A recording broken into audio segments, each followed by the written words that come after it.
Journalist से आवाज आ रही है? जी वालेकुम सलाम। पेज नंबर 59 से 61 तक कल आए थे, एक नजर रिवाइज कर लेंगे।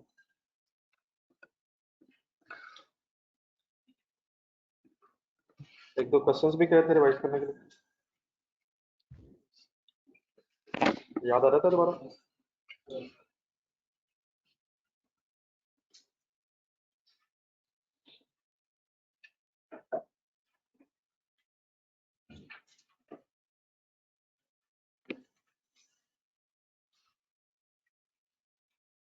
कंपनी अगर शेयर इशू करे तो क्या एंट्री करती है?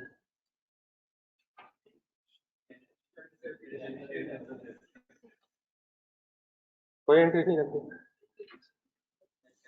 कंपनी अगर शेयर इशू करे तो क्या एंट्री करती है? Cash debit, share capital credit है, बाकी डिफरेंस प्रीमियम भी हो सकता है और डिस्काउंट भी हो सकता है। तो एंट्री है इस वजह से है क्या, कैश डेबिट है, लेकिन शेयर कैपिटल ने किस अमाउंट से क्रेडिट होना? नॉमिनल वैल्यू से। और अगर नॉमिनल वैल्यू से ज्यादा पैसे मिल गए तो फिर प्रीमियम क्रेडिट साइड पे आ जाएगा, और अगर कम मिले हैं तो एंट्री तो यही है, कैश डेबिट है, शेयर कैपिटल क्रेडिट है, difference can either be premium और discount depending upon the situation. Page number 59 के एंड पे जाएगा। राइट शेयर्स किस सिचुएशन को कहते हैं, अपने लफ्जों में बताइए। कंपनी अगर अपने एग्जिस्टिंग शेयर होल्डर्स को फर्दर शेयर्स इशू करके पैसे दे तो इस सिचुएशन को राइट शेयर्स कहते हैं। राइट शेयर्स की एंट्री क्या है? एंट्री वही है, cash debit share capital credit है। पैसे अगर कैश के ज्यादा आ जाएंगे तो प्रीमियम या डिस्काउंट हो सकता है, तो एंट्री में फर्क नहीं है। राइट शेयर सिर्फ उस सिचुएशन का नाम है जिसमें कंपनी अपने एग्जिस्टिंग शेयर होल्डर्स को फर्दर शेयर इशू करके पैसे लेती है। देन पेज नंबर 61 पे आता है। पेज नंबर 60 पे तो फॉरवर्ड्स देखा था हमने। पेज नंबर 61 के स्टार्ट पे टैक्स एक्सपेंस की एंट्री देख के बताएं। करंट टैक्स एक्सपेंस डेबिट, और पहले पेएबल क्रेडिट होगा और फिर जब पेमेंट होगी पेएबल डेबिट होके कैश या बैंक क्रेडिट होगा। देन फिर डिविडेंड जरा रिवाइज करना एक नजर।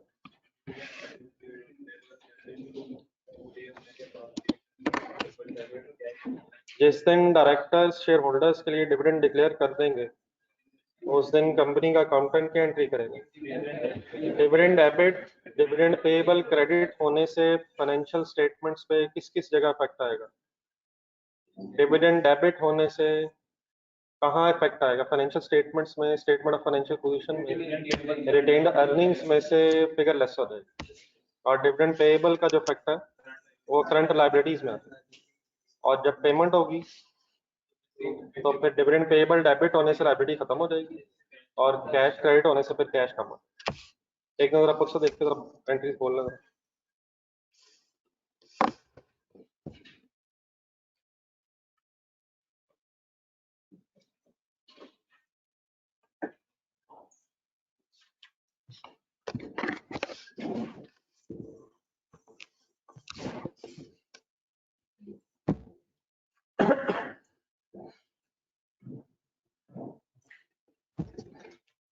तो कंफ्यूजन कैसे रिलेटेड?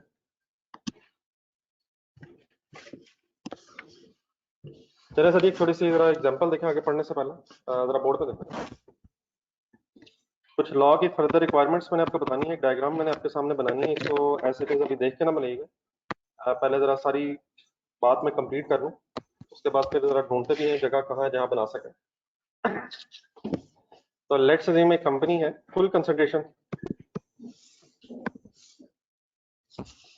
इस कंपनी का अकाउंटिंग ईयर स्टार्ट हो रहा है सपोज 1 जुलाई 2021 वाला दिन।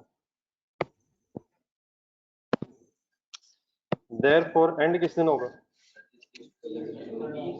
एंडिंग डेट ही बता दें यार। अगर 1 जुलाई 2021 पे अकाउंटिंग स्टार्ट हो रहा है तो एक साल बाद 30 जून 2022 पे इसका ईयर एंड आ जाएगा। इस वक्त मैं आपके सामने डिस्कशन रखूंगा कंपनीज के एंगल से है। तो लेट्स से मैं कंपनी का अकाउंटिंग ईयर 30 जून 2022 पे एंड हो गया है। जब ईयर एंड आ जाए तो statement of profit and loss बनाते हैं for the year ended 30th जून 2022, और जब ईयर एंड आ जाए तो फिर एक स्टेटमेंट ऑफ फाइनेंशियल पोजीशन बनती है एज ऑन 30th जून 2022। ऐसे है सर कंपनीज के लिए। लेकिन बड़ा कुछ एक्स्ट्रा लॉ की रिक्वायरमेंट्स ये हैं कि हर कंपनी ने within 120 days from the reporting date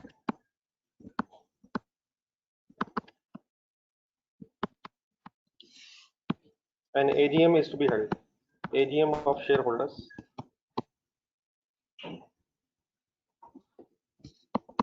is to be held। हर कंपनी के लिए रिक्वायर्ड है कि रिपोर्टिंग डेट के विद इन 120 डेज में, 120 days from the reporting date कहते हैं ईयर एंड की डेट को, जिस डेट पे स्टेटमेंट ऑफ फाइनेंशियल पोजीशन बनती है। तो इस डेट से 30 जून 2020 से 22 से 30 जून 2022 से आगे with in 120 days share holders की एक मीटिंग कंपनीज ने कंडक्ट करनी होती है। उस मीटिंग का नाम होता है एनुअल जनरल मीटिंग, और मैंने उसकी एक एब्रीविएशन लिखी है AGM। हर कंपनी ने within 120 days from reporting date shareholders की एक मीटिंग कंडक्ट करनी होती है। उस मीटिंग में फिर क्या क्या होता है वो मैं साथ साथ बताता हूँ। उसमें फाइनेंशियल स्टेटमेंट सबसे पहले तो शेयर होल्डर्स को जो साल गुजर गया है उस साल की फाइनेंशियल स्टेटमेंट्स दिखाई जाती हैं। ओनर कंपनी का कौन है? Share holders. लेकिन कंपनी चलाता कौन है शेयर होल्डर्स के बिहाफ पे? वो डायरेक्टर चलाते हैं। तो डायरेक्टर्स सबसे पहले फाइनेंशियल स्टेटमेंट्स बना लेते हैं, फिर फाइनल अप्रूवल शेयर होल्डर्स से लेते हैं। तो शेयर होल्डर्स से अप्रूवल कहाँ लेते हैं? मीटिंग में लेते हैं। किस मीटिंग में लेते हैं? AGM वाली मीटिंग में लेते हैं। ये कंडक्ट कब तक करनी होती है? 120 डेज कहाँ से गिनने होते हैं? रिपोर्टिंग डेट से आगे गिनने होते हैं। तो 120 डेज है। अब डेफिनेटली अगर जून से हम आगे चलें तो जुलाई में तो 31 दिन होते हैं। कैलकुलेटर पकड़ लें जरा, ये 120 डेज जरा पूरे करवाने में जरा। अगर जून ईयर एंड है तो जुलाई के कितने दिन हो गए? 31। अगस्त में भी 31, 31 के महीने ही। फिर सितंबर में तो यहाँ तक 92 बन जाएंगे। 31 31 प्लस 30 अगर सितंबर एंड तक होता है तो इसका मतलब अक्टूबर के भी शायद 28 और दिन बनेंगे। 120 अगर पूरे करने हैं तो इसका मतलब ये हुआ कि अगर 30 जून पे ईयर एंड हो रहा है तो 28 अक्टूबर 2022 तक मैक्सिमम AGM हो जानी चाहिए। अच्छा, ये मैक्सिमम डेट है, इसके बाद AGM नहीं होनी चाहिए। लेकिन अगर कोई कंपनी इससे पहले करवाना चाहे तो AGM पहले हो सकती है। मैक्सिमम कितने दिनों के अंदर अंदर हो जानी चाहिए? 120 दिनों के अंदर अंदर AGM annual general meeting share holders की हो जानी चाहिए। अब ये एग्जैक्टली डेट तो अगर हम गिने 28 अक्टूबर बनेगी। लेकिन लेट्स अज्यूम हम जिस कंपनी की बात कर रहे हैं इस कंपनी ने डिसाइड किया है कि AGM की डेट होगी सपोज 25 अक्टूबर। पहले हो सकती है? पहले हो सकती है सर, लेकिन इससे आगे नहीं जा सकते। 28 अक्टूबर से आगे नहीं जा सकते अकॉर्डिंग टू द लॉ। अब मैं जितनी आपके सामने बातें कर रहा हूँ ये कंपनी लॉ के एंगल से हैं, वो डेफिनेटली अभी आपने पढ़ा नहीं है। लेकिन यहाँ अगर हमें जरूरत है कि हम लॉ की अंडरस्टैंडिंग भी थोड़ी सी डेवलप करें।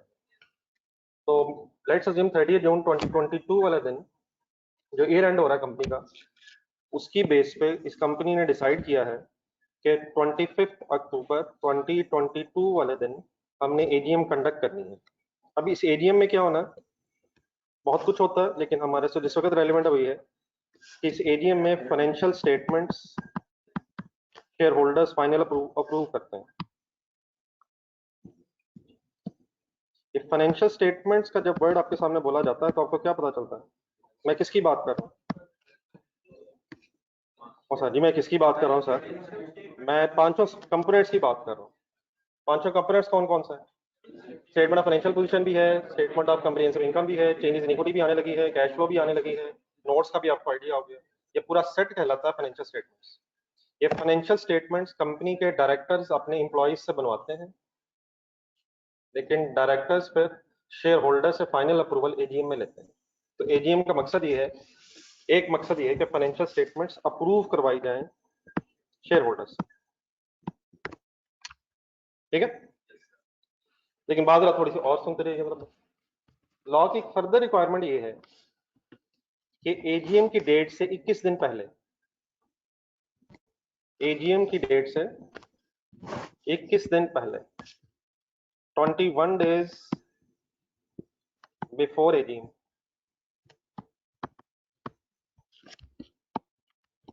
a copy of a authorized copy of an authorized copy of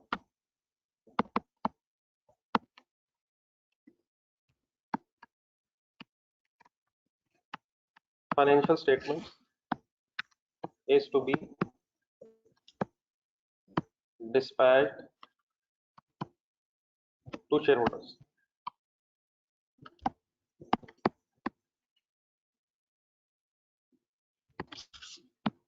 at least 21 days before AGM. An authorized copy of FS क्या लिखा मैंने, financial statement is to be dispatch to shareholders. मतलब sir ji अब इसका ये है, अब देखिए शेयर होल्डर्स ने एजीएम में फाइनेंशियल स्टेटमेंट्स की अप्रूवल करनी है, तो ऐसे तो नहीं है कि शेयर होल्डर्स के बस सामने रख दें, मीटिंग में सामने रखें उनसे कहीं साइन कर दें। शेयर होल्डर्स के पास भी टाइम होना चाहिए कि पहले वो फाइनेंशियल स्टेटमेंट्स पढ़ सकें, उसमें अगर उनके कोई पॉइंट्स हैं उसको नोट कर सकें, और फिर वो पॉइंट्स साथ अपने एजीएम में ला सकें, डायरेक्टर से पूछ सकें, अपनी रिजर्वेशंस रिजॉल्व कर सकें और फिर फाइनल अप्रूवल दें। अगर आप उसी लम्हे पकड़ाएंगे और उनसे कहेंगे साइन कर दें तो इसकी तो फिर कोई सेंस नहीं है, फिर साइन कोई और ही कर ले। तो शेयर होल्डर्स के पास भी ये टाइम होना चाहिए कि वो फाइनेंशियल स्टेटमेंट्स को पढ़ के अंडरस्टैंड कर सकें, और अगर उन्हें कोई चीज़ नहीं समझ आ रही या उनके ख्याल में बिजनेस सही नहीं चल रहा, प्रॉफिट कम है या लॉस है, तो उसकी रीजनिंग फिर उन्होंने डायरेक्टर से पूछनी है। तो वो उस टाइम पीरियड में कोई टाइम पीरियड उनके पास होना चाहिए जिसमें तो अपनी ये सारी रिजर्वेशन कम से कम नोट कर सकें, और ताकि एजीएम में फिर डायरेक्टर से पूछ सकें। तो लॉ ने फिर ये रिक्वायर किया है कि कम से कम एजीएम से 21 दिन पहले शेयर होल्डर्स के पास, शेयर होल्डर्स को बल्कि कहना चाहिए, शेयर होल्डर्स को एक authorised copy of financial statements dispatch करनी है। ये बाय कोरियर भी होती थी किस जमाने में, अभी भी शायद कोरियर से होती है, लेकिन अब क्योंकि ईमेल्स का भी जमाना है तो ये शेयर होल्डर्स के पोर्टल वगैरह पे भी डिस्पैच कर दी जाती है। तो 21 दिन पहले किसने किसको क्या करना है, डायरेक्टर्स ने शेयर होल्डर्स को एक authorise copy of financial statement dispatch करनी है। अब सवाल ये पैदा होता है कि फाइनल अप्रूवल तो कब होनी है, एजीएम में। तो यहाँ ऑथराइज से मुराद के मैंने लिखा ऑथराइज्ड, ऑथराइज का मतलब होता है साइन। तो इनिशियली फाइनेंशियल स्टेटमेंट्स बना के डायरेक्टर्स साइन करते हैं, डायरेक्टर्स अपनी signed copy of financial statements dispatch कर देते हैं 21 दिन पहले। वो 21 दिन में पढ़ते रहते हैं जो भी उन्होंने करना, और फिर वो फाइनेंशियल स्टेटमेंट्स एजीएम में आके फाइनल अप्रूव शेयर होल्डर्स करते हैं। तो यहाँ ऑथराइज का मतलब है कि साइंड बाय डायरेक्टर्स। अब कितने दिन पहले फाइनेंशियल स्टेटमेंट्स भेजनी है जी, तो अगर मैं अपनी डायग्राम की बेस पे हूँ तो 25 तारीख अगर लिखी हुई है तो 21 दिन पहले अप्रोक्सीमेटली 4 अक्टूबर तकरीबन।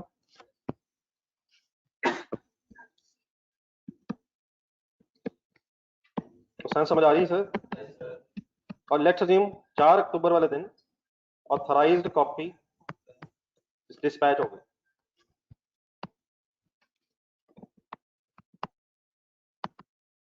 ऑथराइज का क्या मतलब होता है, authorise copy of financial statements dispatch हो गई सपोज 4 अक्टूबर को। अब 21 दिन का शेयर होल्डर्स के पास फिर लॉ के मुताबिक टाइम पीरियड होता है, उसमें उन्होंने जो देखना है, जो पॉइंट्स नोट करने हैं वो सारा कुछ नोट कर लें, एजी में अपने साथ लें, डायरेक्टर से पूछ लें, उनको रिजॉल्व कर लें, फिर फाइनल अप्रूवल देते हैं। अब आ जाए आप 4 अक्टूबर को।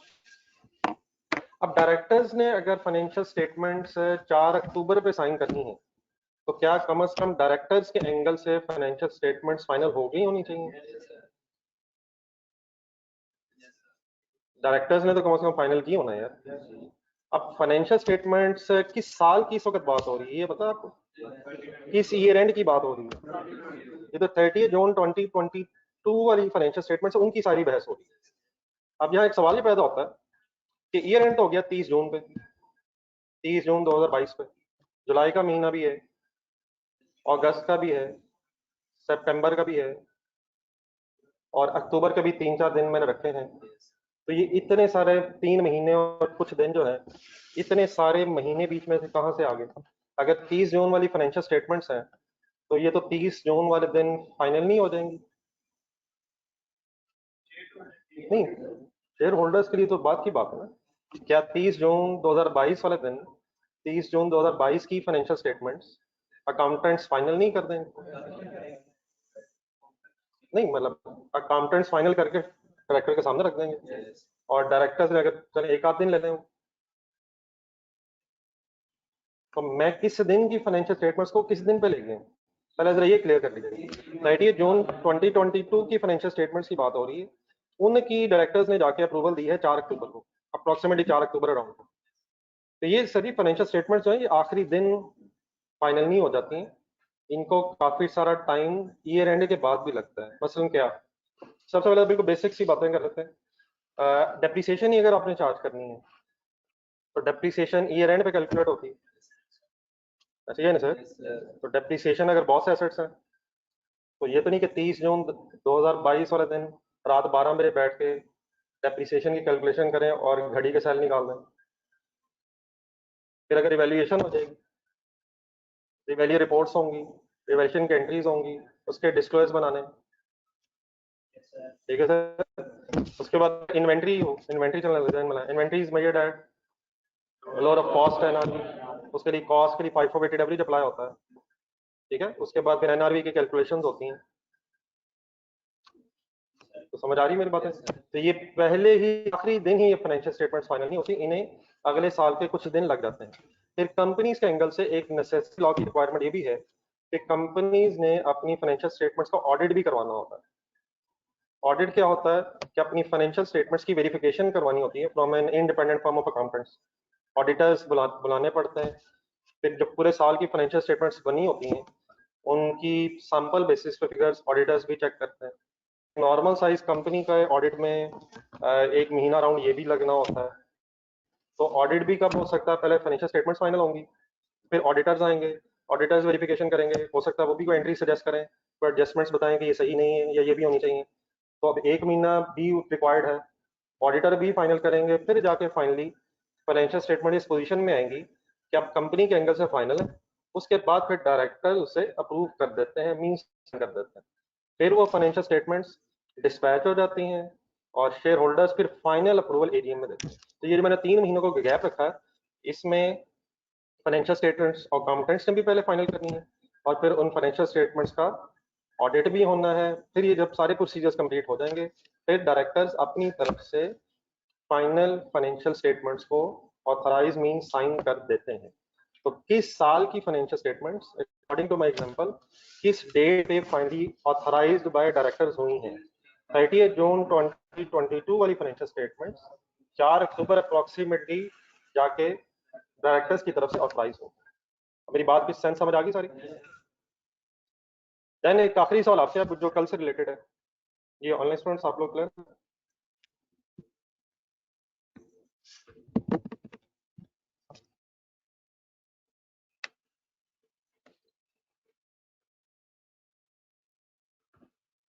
अब पेज नंबर 61 जरा सामने रखना है।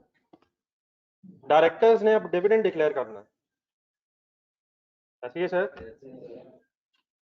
अब डायरेक्टर्स ने अगर डिविडेंड डिक्लेयर करना है तो डिविडेंड की डिक्लेरेशन जो है वो प्रॉफिट की अमाउंट पे डिपेंडेंट होगी। डायरेक्टर्स किस फिगर को देख के ये डिसाइड करेंगे डिविडेंड दे भी सकते हैं, नंबर 2 कितना दे सकते हैं। अगर लॉस ही हो गया तो डिविडेंड वैसे नहीं दे सकते, लेकिन अगर प्रॉफिट हुआ है तो फिर कितना प्रॉफिट है उसको देख के डिविडेंड डिक्लेयर होना है। तो डिविडेंड डिक्लेयर करने से पहले उनके पास फिर फाइनेंशियल स्टेटमेंट्स की फाइनल फिगर्स सामने होनी चाहिए। तो अगर इस एग्जांपल को देखा जाए तो यहाँ किस साल का डिविडेंड किस डेट पे ही जाके अप्रोक्सीमेटली डिक्लेयर हो सकता है? 30 जून 2022 वाला साल ही होगा, इसी साल का प्रॉफिट है, लेकिन ये प्रॉफिट आखिर में किस डेट पे जाके फाइनल होगा? 4 अक्टूबर को फाइनल शक्ल में सामने आएगा। तो कौन सा ईयर एंड है जिसके डिविडेंड की बात हो रही है? 30 जून 2022 वाले ईयर एंड की बात हो रही है। इसका जो डिविडेंड है वो तभी फाइनल हो सकता है जब इस साल की फाइनेंशियल स्टेटमेंट्स फाइनल होंगी, डायरेक्टर्स के सामने आएंगी। और अप्रोक्सीमेटली अगर इस सिचुएशन के एंगल से देखें तो 4 अक्टूबर वो डेट है। तो डायरेक्टर्स ने अगर डिविडेंड का डिसीजन लेना हो कि हमने डिक्लेयर करना है या नहीं, तो वो ऑथराइजेशन करने से जस्ट एक लम्हे पहले, मतलब साइन पहले ये लेते हैं कि अब प्रॉफिट्स के बेस पे हम कितना डिविडेंड डिक्लेयर कर सकते हैं। अकॉर्डिंग टू माय एग्जांपल 4 अक्टूबर को ये डिसीजन हो रहा होगा। अब ये 4 अक्टूबर कौन सा वाला साल आ गया हुआ? 4 अक्टूबर 2022 ही है, लेकिन कौन से ईयर एंड के अंदर ही आ गए हुए हम।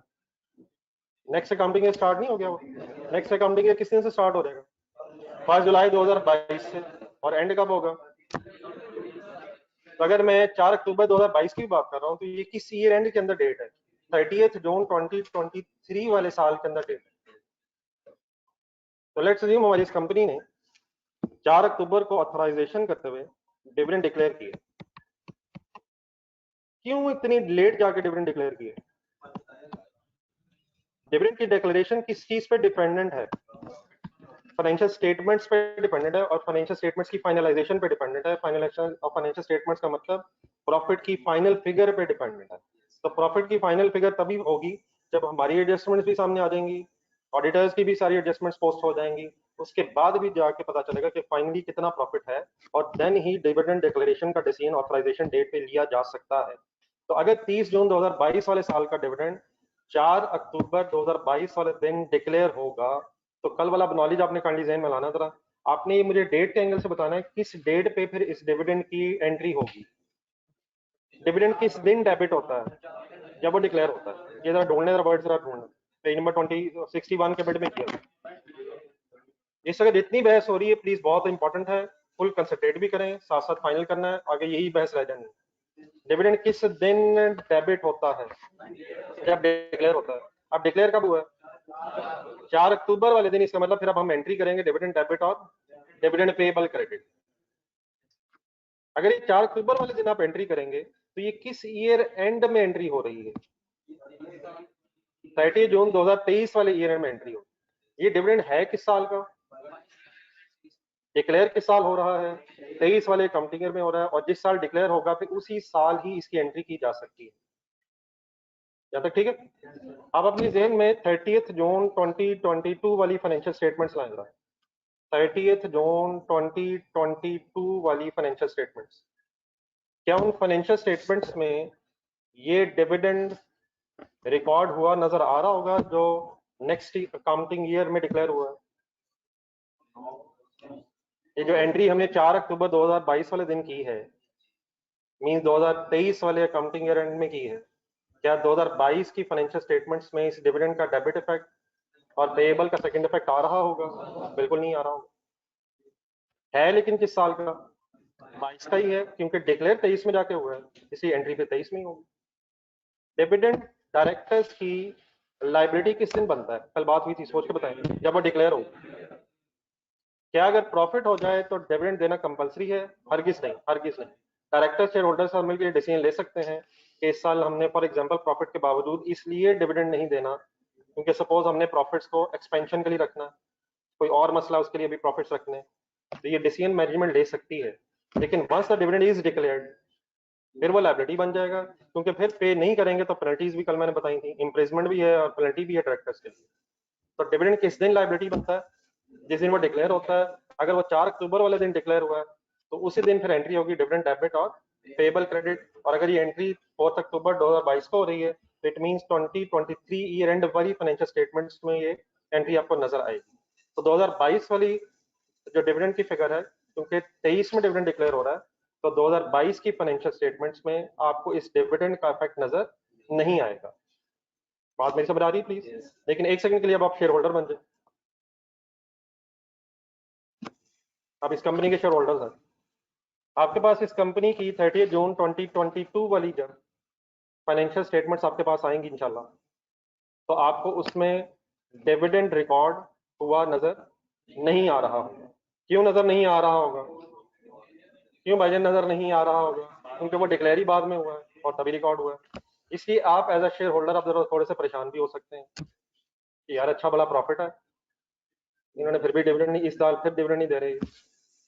तो देयरफॉर आप लोगों की तसल्ली के लिए, व्हाट्स मेरे वर्ड्स नहीं, आप शेयर होल्डर्स की तसल्ली के लिए हम अकाउंटेंट्स क्या करेंगे, 2022 वाली फाइनेंशियल स्टेटमेंट्स में इस साल से रिलेटेड ये डिविडेंड है, नोट्स में जाके इंग्लिश में एक सेंटेंस लिख देंगे, द मैनेजमेंट या directors have declared a dividend of for example 5 rupees per share on 4 अक्टूबर 2022।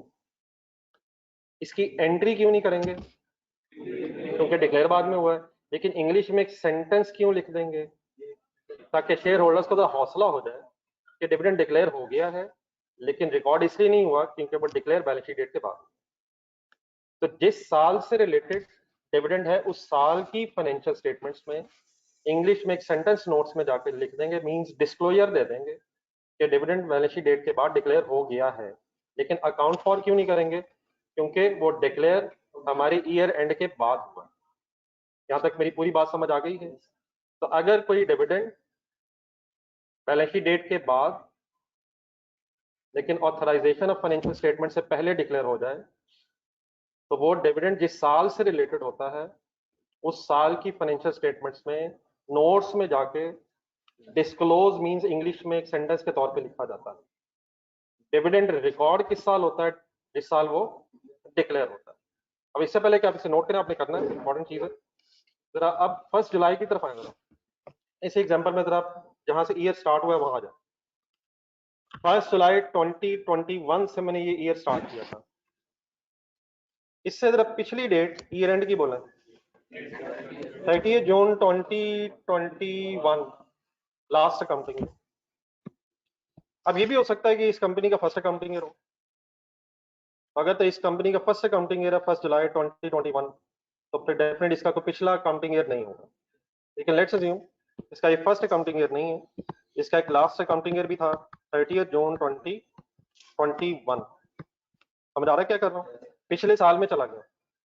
अब यही स्टोरी जो मैंने आपके सामने 2022 के एंगल से बताई आपको, इसको अगर 2021 के एंगल से सोचें तो 2021 वाली फाइनेंशियल स्टेटमेंट्स, 30 जून 2021 वाली फाइनेंशियल स्टेटमेंट्स क्या हमारे वाले अकाउंटिंग पीरियड में आके कंप्लीट हुई होंगी?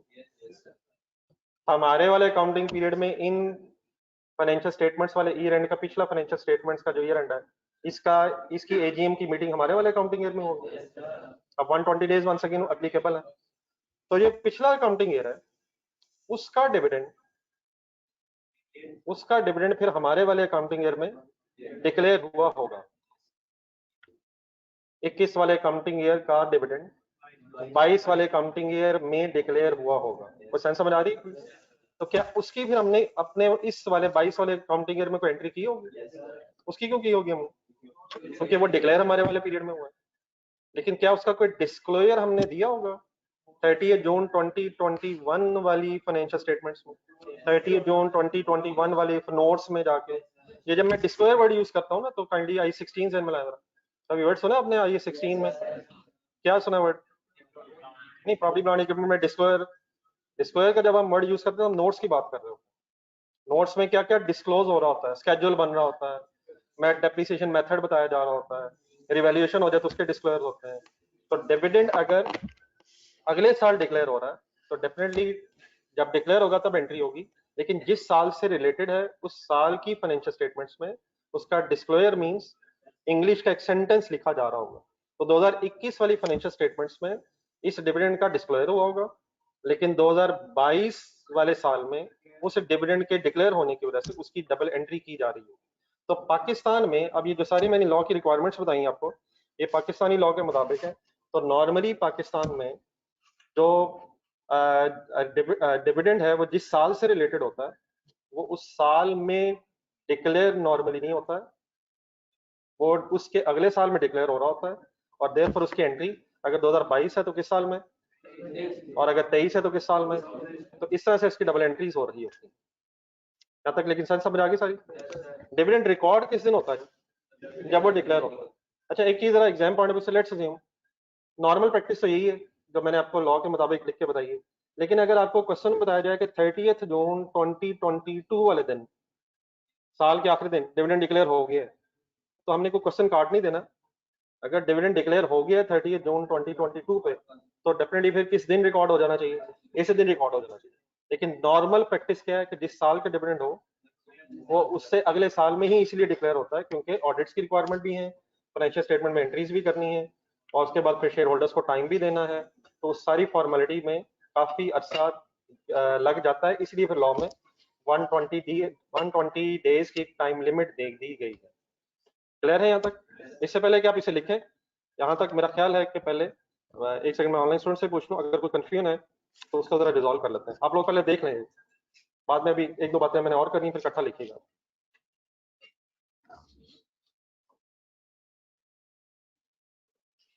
ये बेटा अगर लॉस हुआ होगा तो कुछ भी नहीं करेंगे।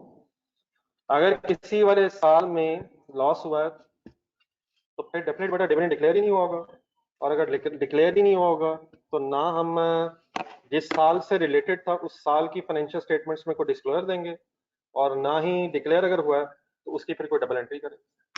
तो ये तो सारी बहस ये है कि डिविडेंड अगर डिक्लेयर हुआ है, ये डिसीजन किसने लेना है? डायरेक्टर्स ने। और फिर हम ये ढूंढा करेंगे कि वो डायरेक्टर्स ने डिसीजन किस डेट पे जाके लिया। जस्ट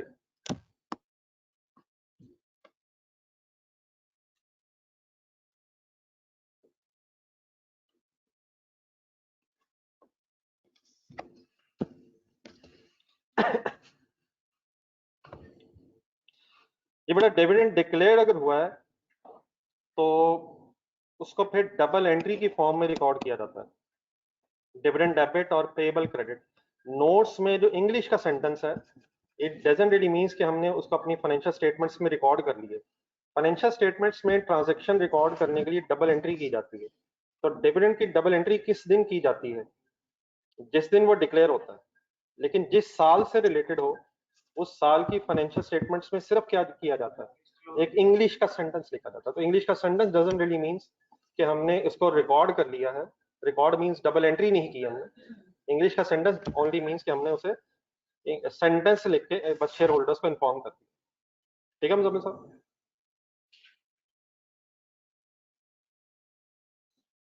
जी, जैसे directors copy of financial statements पर साइन करते हैं तो उस साइनिंग से जस्ट एक लम्हा पहले कर लें आप, पहले वो ये डिसीजन लेते हैं डिविडेंड देना ही नहीं, और अगर फॉर एग्जांपल उन्होंने देना है तो उसका बस एक सेंटेंस लिख देंगे, फिर उसे साइन कर देंगे। ठीक है? तो ये तकरीबन आप कह लें साइमल्टेनियस डिसीजन होता है। आखिरी डिसीजन में डिविडेंड का डिसीजन, और उसके बाद फिर फाइनेंशियल स्टेटमेंट्स पे साइन हो जाता है। जी आप कुछ कह रहे हैं? जी जी, ये भी बिल्कुल क्लियर रखिएगा। नंबर वन मैंने कहा कि जरूरी नहीं प्रॉफिट हो तो डिविडेंड देना है। नंबर टू, ये भी जरूरी नहीं कि जितना प्रॉफिट हो वो सारा का सारा एज अ डिविडेंड देना है।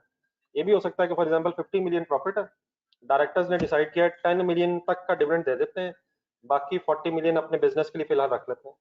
और ये भी डिसीजन हो सकता है कि सारा दे देते हैं। तो ये कोई जरूरी नहीं कि डिविडेंड की अमाउंट प्रॉफिट के अमाउंट के एग्जैक्टली बराबर हो जाए। उससे ज्यादा तो ऑब्वियसली नहीं हो सकती, लेकिन उससे कम हो सकती। नहीं बेटा, डायरेक्टर्स असल में होते कौन है? डायरेक्टर भी तो शेयर होल्डर्स ही होते हैं। डायरेक्टर्स कौन अपॉइंट करता है? Share holders. और डायरेक्टर्स भी कौन होते हैं? शेयर होल्डर्स के में से ही होते हैं। शेयर होल्डर्स में कुछ से ही कुछ लोग अपने आप को सामने पेश कर देते हैं कि हम आपके बिहाफ पे कंपनी चलाना चाहते हैं, फिर अगर उन्हें वोट्स मिल जाए तो वो डायरेक्टर बन जाते हैं। तो डायरेक्टर्स का भी अपना इंटरेस्ट होता है, अगर बाकियों को मिलेगा तो उन्हें तभी मिलेगा। सर लॉ की रिक्वायरमेंट है सर, हरगिज नहीं हो सकता। बाकी वो लॉ अगर परमिशन मिल जाए तो हो सकता है, SEC जाना पड़ेगा। आम हालात में 120 दिन की लिमिट है।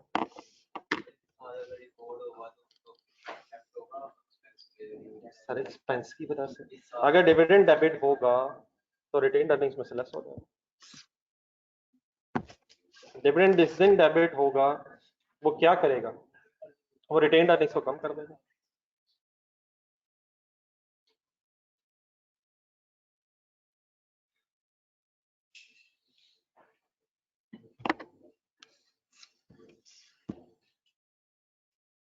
जी और कंफ्यूजन नहीं जानना स्टूडेंट्स और तो नहीं कुछ आएगी?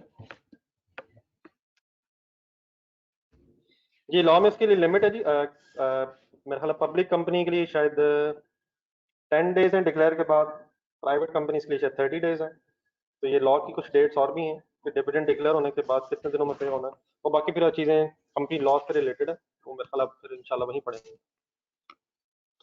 चले सर जी, अब नेक्स्ट आप पेज नंबर 61 पे है। इस डायग्राम को बनाने से पहले जरा छोटी सी एक बात और सुन लें। आपको दरमियान से थोड़ा सा नीचे एक डिविडेंड की हेडिंग दोबारा मिलेगी। सब इकट्ठे हैं सर?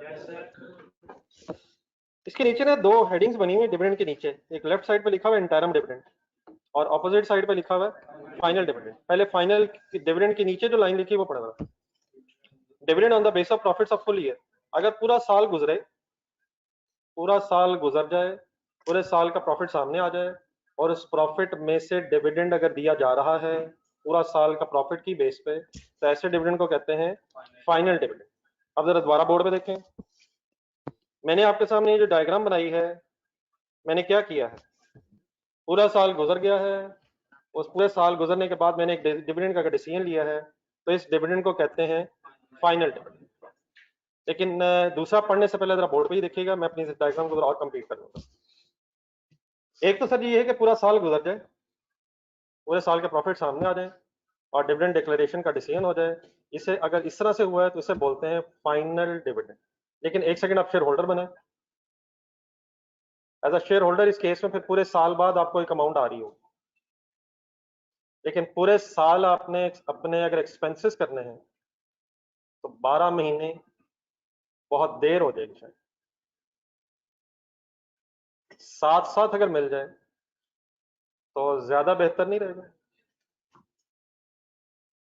सर मैंने कहा था शेयर होल्डर बनकर सोचो।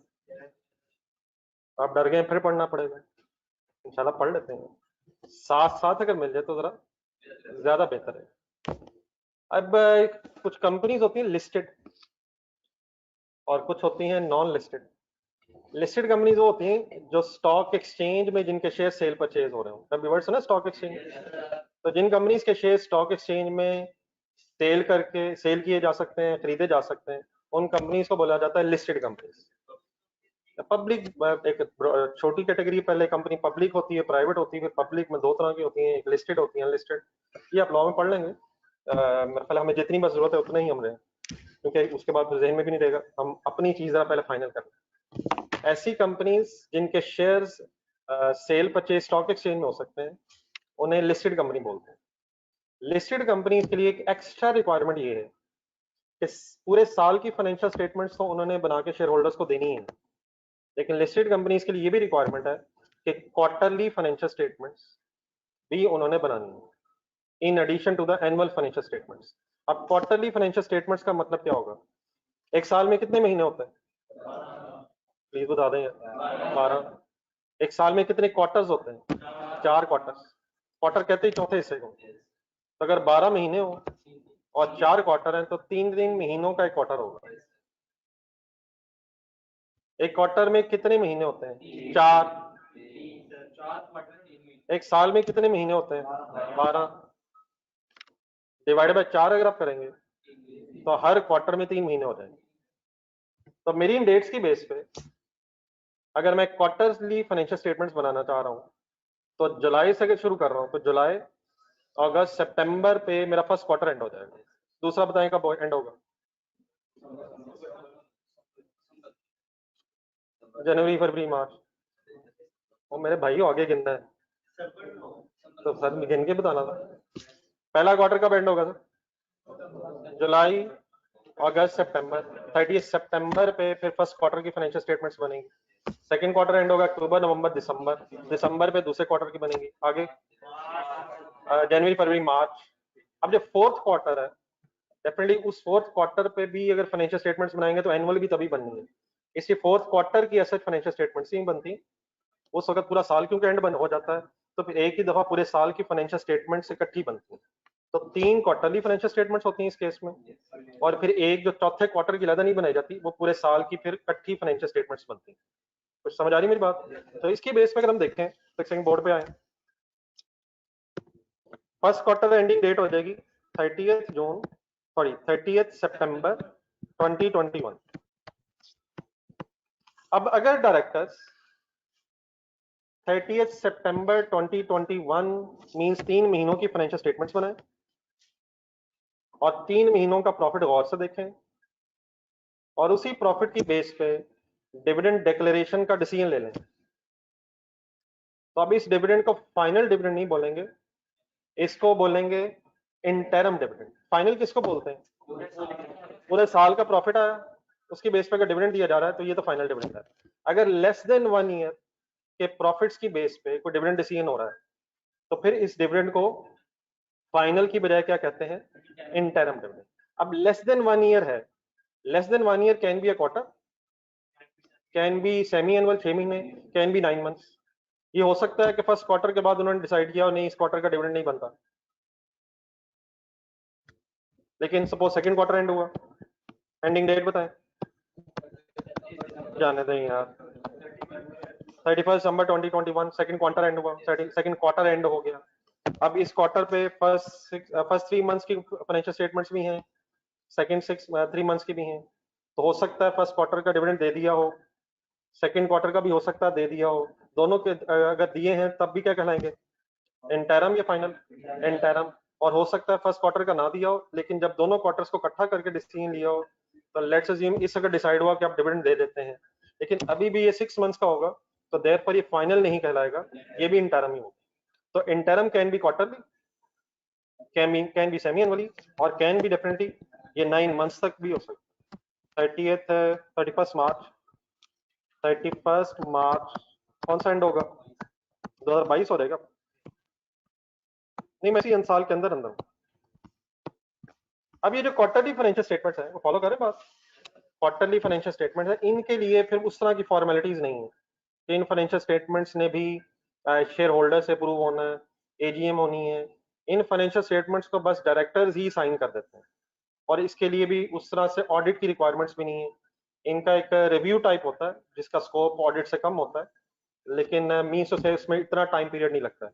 इन अदर वर्ड्स, ये जो इंटरम डिविडेंड है ये नॉर्मली जिस साल का होता है उसी साल के अंदर अंदर ही डिक्लेयर हो जाता है। साइंस समझ आ रही प्लीज? मतलब फर्स्ट क्वार्टर अगर एंड हुआ है 30 सितंबर पे, तो मैक्सिमम 10-15 दिनों के अंदर अंदर ये डिसीजन हो जाएगा कि हमने डिविडेंड देने ही नहीं। अब ये 3 महीने की भी फाइनेंशियल स्टेटमेंट्स होंगी, ऑडिट भी इनके नहीं होने, शेयर होल्डर्स को भी इन्हें डिस्पैच नहीं करना है। शेयर होल्डर्स के लिए बस इसे वेबसाइट वगैरह पे प्रेजेंट कर दिया जाता है, उनसे फाइनल अप्रूवल लेने की जरूरत नहीं है। इन क्वार्टरली फाइनेंशियल स्टेटमेंट्स की फाइनल अप्रूवल डायरेक्टर्स ही देते हैं, और शॉर्ट टाइम पीरियड में ये काम पूरा हो जाता है। देयरफॉर पाकिस्तान में नॉर्मल प्रैक्टिस यही है कि इंटरम डिविडेंड जिस साल का होता है उसी साल में डिक्लेयर हो जाता है, और नॉर्मली फाइनल डिविडेंड जिस साल का होता है उससे अगले साल में डिक्लेयर हो रहा होता है। तो क्या इंटरम डिविडेंड्स की एंट्री, अगर ये डिविडेंड इसी साल डिक्लेयर हुए हैं तो इसी साल में हो रही होगी, लेकिन फाइनल अगर अगले साल में जाके डिक्लेयर हुआ है तो फिर उसकी एंट्री अगले साल होगी। लेकिन फाइनल जरा बात आप गौर से सुनिएगा, इस पूरे बहस को अगर मैं कंक्लूड करूं तो 2022 वाले साल में पिछला फाइनल भी हो सकता है, 21 का फाइनल भी आ सकता है, 21 का फाइनल आ सकता है, और 22 के इंटरम हो सकते हैं, लेकिन 22 का फाइनल 23 में, और 23 के इंटरम भी 23 में होते। तो इंटरम नॉर्मली जिस साल का हो उसी साल डिक्लेयर होकर रिकॉर्ड हो जाता है, और फाइनल जिस साल का होता है वो उससे नॉर्मली अगले साल है। बहरहाल at the end of the day ये सारी बहस मैंने लॉ के एंगल से की है। हमेशा डिविडेंड की एंट्री किस दिन होनी है? जिस दिन वो डिक्लेयर होना है। अगर वो डिक्लेरेशन डेट बता दे तो हमने कोई इतराज नहीं करना, according to the declaration date हम एंट्रीज कर लेंगे। अगर वो डेट्स ना बताए तो नॉर्मल प्रैक्टिस है कि इंटरम जिस साल का होता है उसी साल डिक्लेयर हो जाता है, और फाइनल जिस साल का होता है वो उससे अगले साल में जाकर डिक्लेयर हो रहा है। यहाँ तक मेरी बातें ज़हन में रख लें, बाकी ये सब कुछ आपके पास लिखा भी हुआ है, लेकिन आपने इस तरह के पेज पे डायग्राम जरा बनानी है। मेरा ख्याल अगर कोशिश की जाए पेज नंबर 61 के नीचे जगह बन सकती है।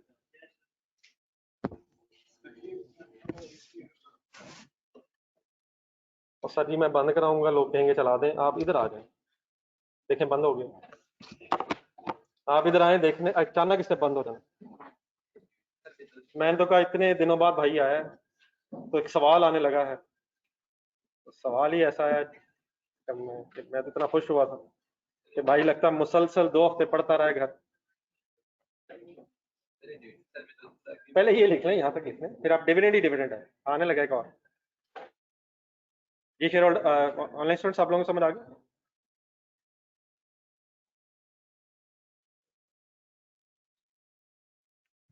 जी इंटरम जिस साल से रिलेटेड हो जैन साहब उसी साल में होता है। वो चाहे फर्स्ट क्वार्टर का हो, सेकंड का हो, जिसका भी हो।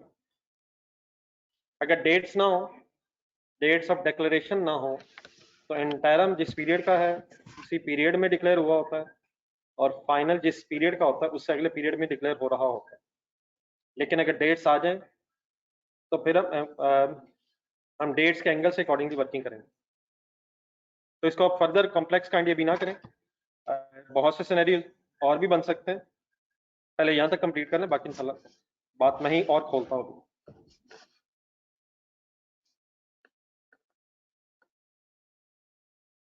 ये दरमियान में से एक मेरा ख्याल बंद कर दें यार, ज्यादा ठंडक हो रही है।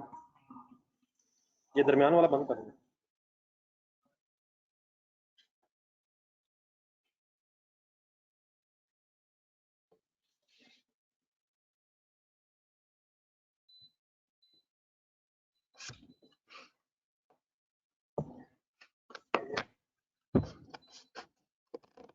लिखते हुए अगर कोई बात सही समझ ना आ रही हो, वैसे तो मैंने डेट्स लिखी है सारी, ऊपर एक्सप्लेन भी मैंने किया है।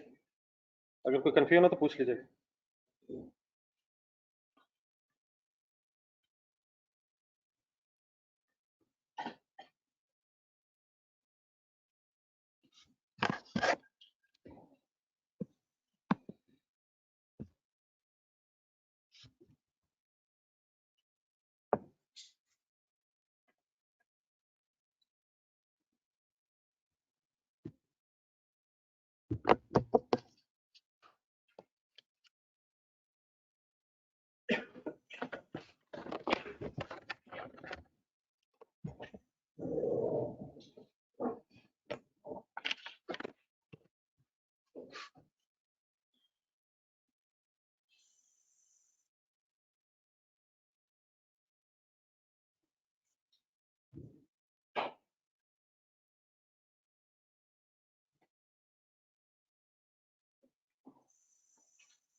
जी अगर नोट कर लेंगे तो बताते रहिए।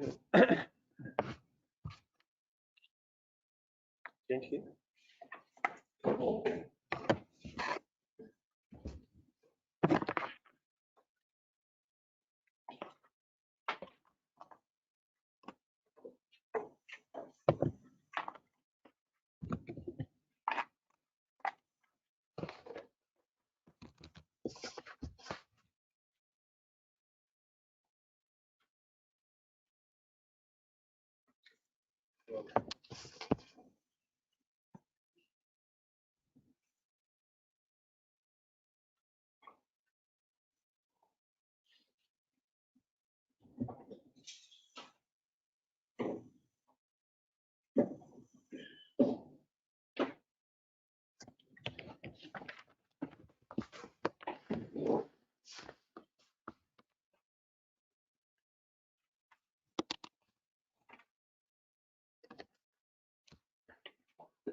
जी नोटेड है सर, जर्नल स्टूडेंट्स।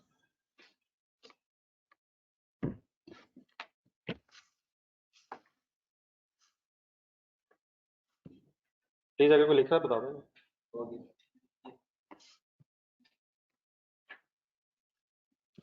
चलिए सर पेज नंबर 61 पे आ जाए, जरा बात जो थोड़ी सी हुई है जरा कंप्लीट कर लें, जो लिखा हुआ है उसको भी पढ़ लेना। डिविडेंड की दो टाइप्स हो गई हैं जी अब, कौन कौन सी? Interim and final. इंटरम कहते हैं dividend on the basis of profits of less than 1 year, और फाइनल किसे कहते हैं जी? Dividend on the basis of profits of full year. अगर पूरा साल गुजरने के बाद डिविडेंड दिया जा रहा है तो फाइनल है, और अगर लेस देन 1 ईयर के प्रॉफिट्स की बेस पे दिया जा रहा है तो वह इंटरम है, विच कैन बी क्वार्टरली और semi annually etcetera.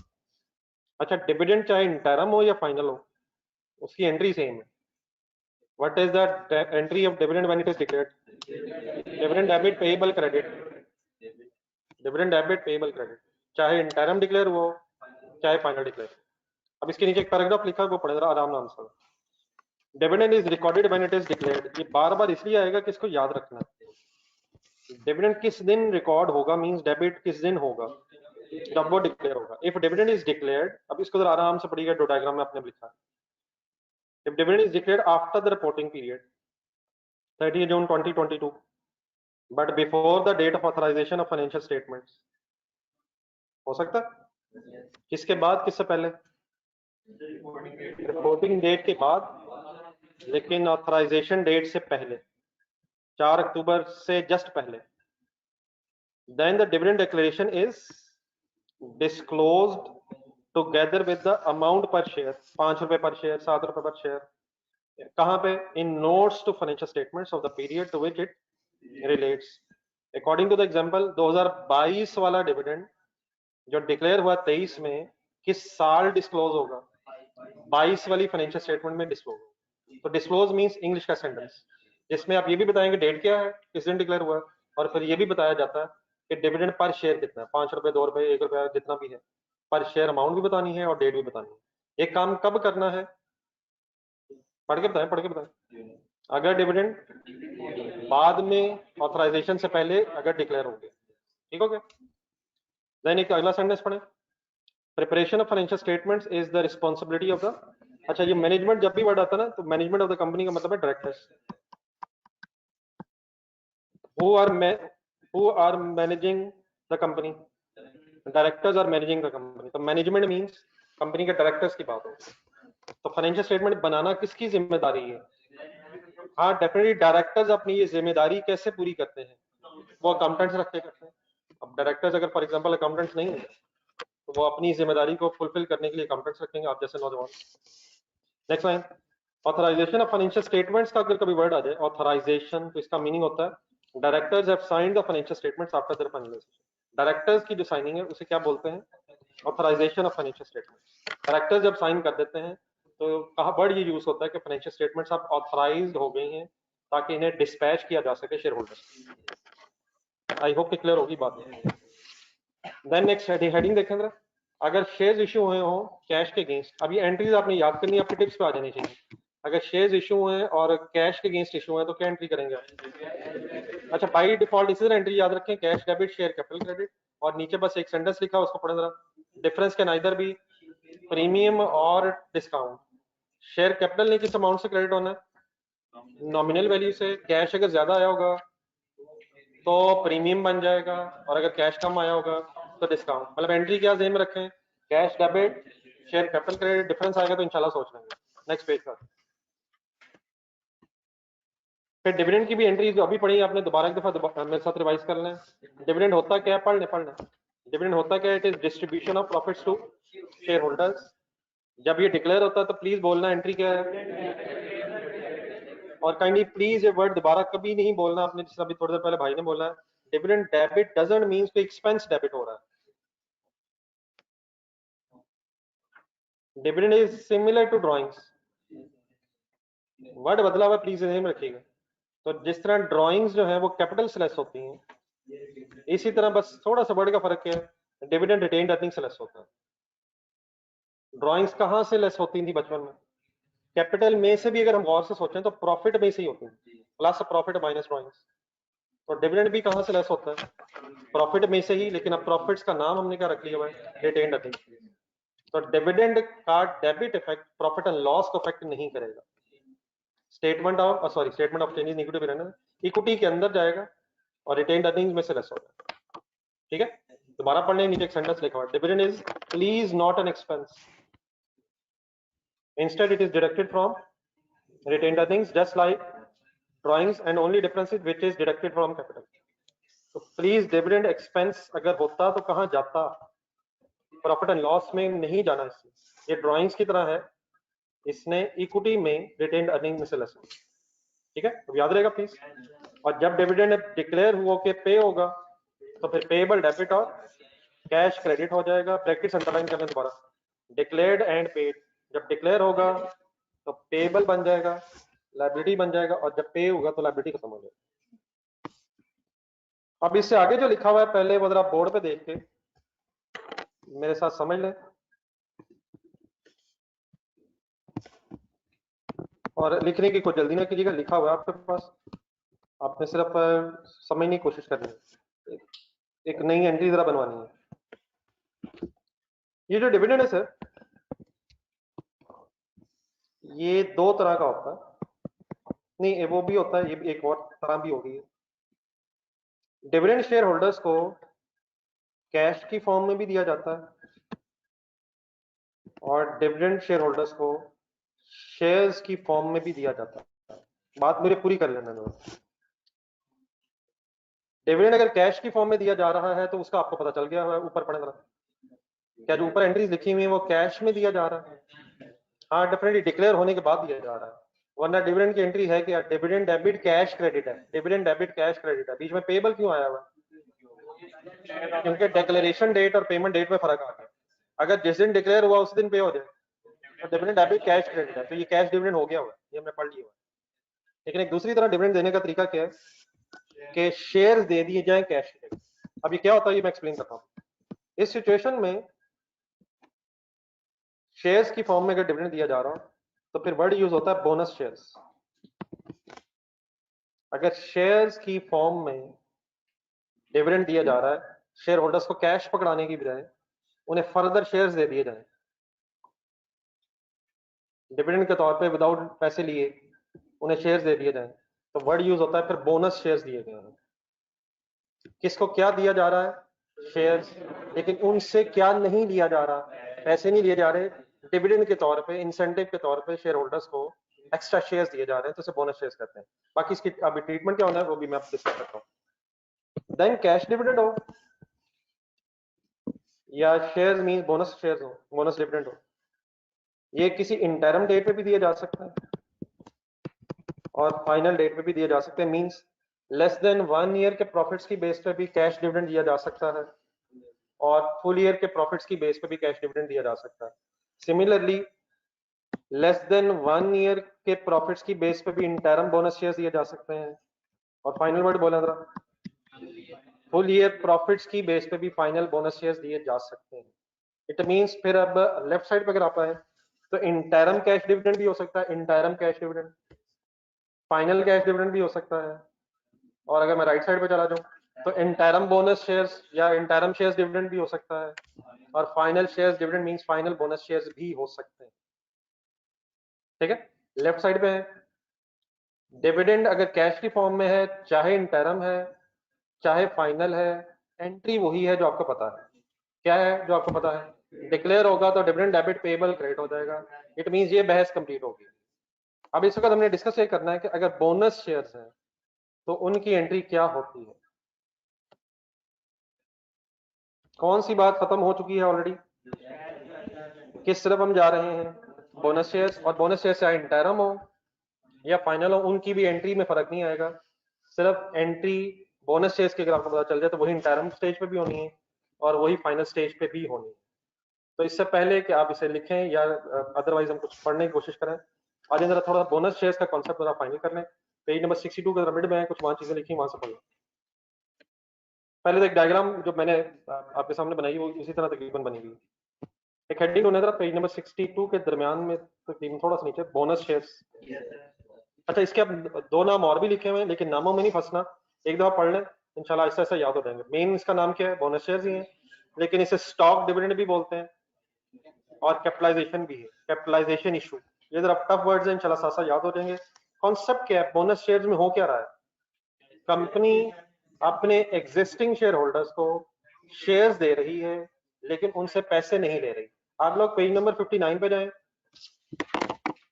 Please page number 59 पे जाएं, इंशाल्लाह नहीं थकेंगे।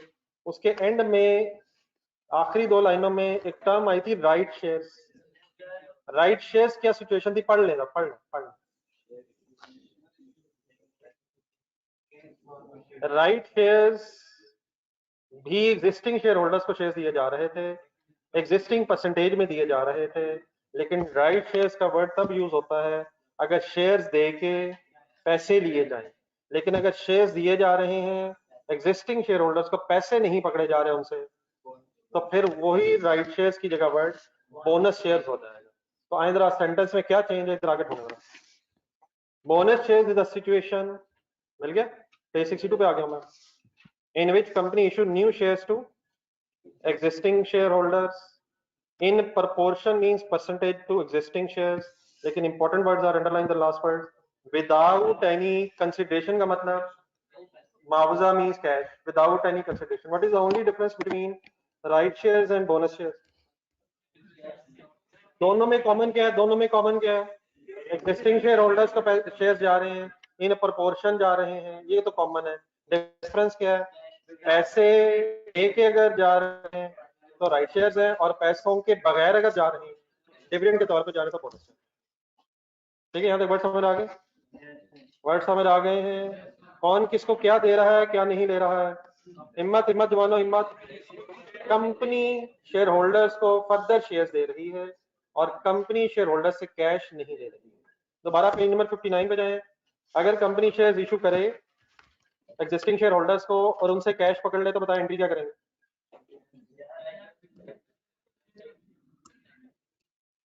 अगर कंपनी एग्जिस्टिंग शेयर होल्डर्स को शेयर इशू करे और उनसे पैसे ले ले, तो क्या एंट्री करेंगे?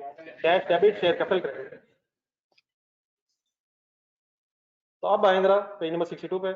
अब सोचते हैं कि कंपनी अगर एग्जिस्टिंग शेयर होल्डर्स को शेयर्स दे दे लेकिन पैसे ना ले, तो फिर एंट्री क्या होनी चाहिए? नहीं, एक मिनट, हाँ ठीक है, एंट्री समझ आ जाएगी आपको। अगर पैसे ले तो एंट्री क्या होगी? और डेफिनेटली बेटा अगर कैश ले और शेयर कैपिटल क्रेडिट कर ले, तो कैश ज्यादा या कम होने से डिफरेंस आ जाएगा, ये ध्यान में रखना। लेकिन इसी के केस अगर हम सोचें तो बोनस शेयर्स में इस लेफ्ट एंट्री को सामने रखिएगा और राइट साइड पर जरा बोनस शेयर्स की एंट्री हमने करनी है। कोई सिमिलैरिटी है राइट शेयर्स और बोनस शेयर्स में? शेयर कैपिटल तो क्रेडिट होना है। ठहर आराम आराम से। शेयर कैपिटल तो क्रेडिट होना है। मसलन फॉर एग्जांपल कंपनी के 1 लाख शेयर्स पहले इशू थे, 1 लाख शेयर्स कंपनी इशू किए हुए थे। अब कंपनी ने डिसाइड किया कि 10,000 शेयर्स बोनस शेयर्स और इशू करने हैं, 10,000 और बोनस शेयर्स इशू करने हैं। तो after this bonus share issue company के टोटल शेयर इशू कितने हो जाएंगे? 1 लाख पहले था, 10,000 और इशू करने हैं, 1,10,000 शेयर्स इशू हो जाए। इट मींस बोनस शेयर्स देने से कंपनी का शेयर कैपिटल बढ़ जाएगा। शेयर्स इशू करने से इशूड कैपिटल बढ़ जाएगा या कम हो जाएगा? शेयर्स इशू करने से इशूड शेयर कैपिटल बढ़ जाएगा या कम हो जाएगा? वो कम हो जाएगा, बढ़ जाएगा। तो इसमें डरने की क्या जरूरत है? अगर पहले 1 लाख शेयर इशू थे, शेयर होल्डर्स को 1 लाख शेयर इशू कर दिए हुए थे और 10,000 और शेयर्स फॉर एग्जांपल हम बोनस फॉर्म में इशू करने लगे हैं, और after this issuance total shares कितने हो जाएंगे? 1,10,000 हो जाएंगे। तो शेयर्स बढ़ेंगे, शेयर कैपिटल क्रेडिट हो जाएगा। Any confusion? अच्छा, ये इस तरह नहीं है, ये मैं जानबूझ के इस वक्त कॉन्शियसली बात इसकी कर रहा हूँ क्योंकि मेरे साथ एक दफा खतरनाक सा सवाल ये हो गया था कि लेट्स से में एक रजिस्टर है, शेयर्स इस तरह नहीं है कि इसमें कुछ सफ़े लगे हुए, लेट्स से में इसमें 1000 सफ़े, एक सफ़ा फाड़ के दे दिया, तो अब इसमें कितने रह गए?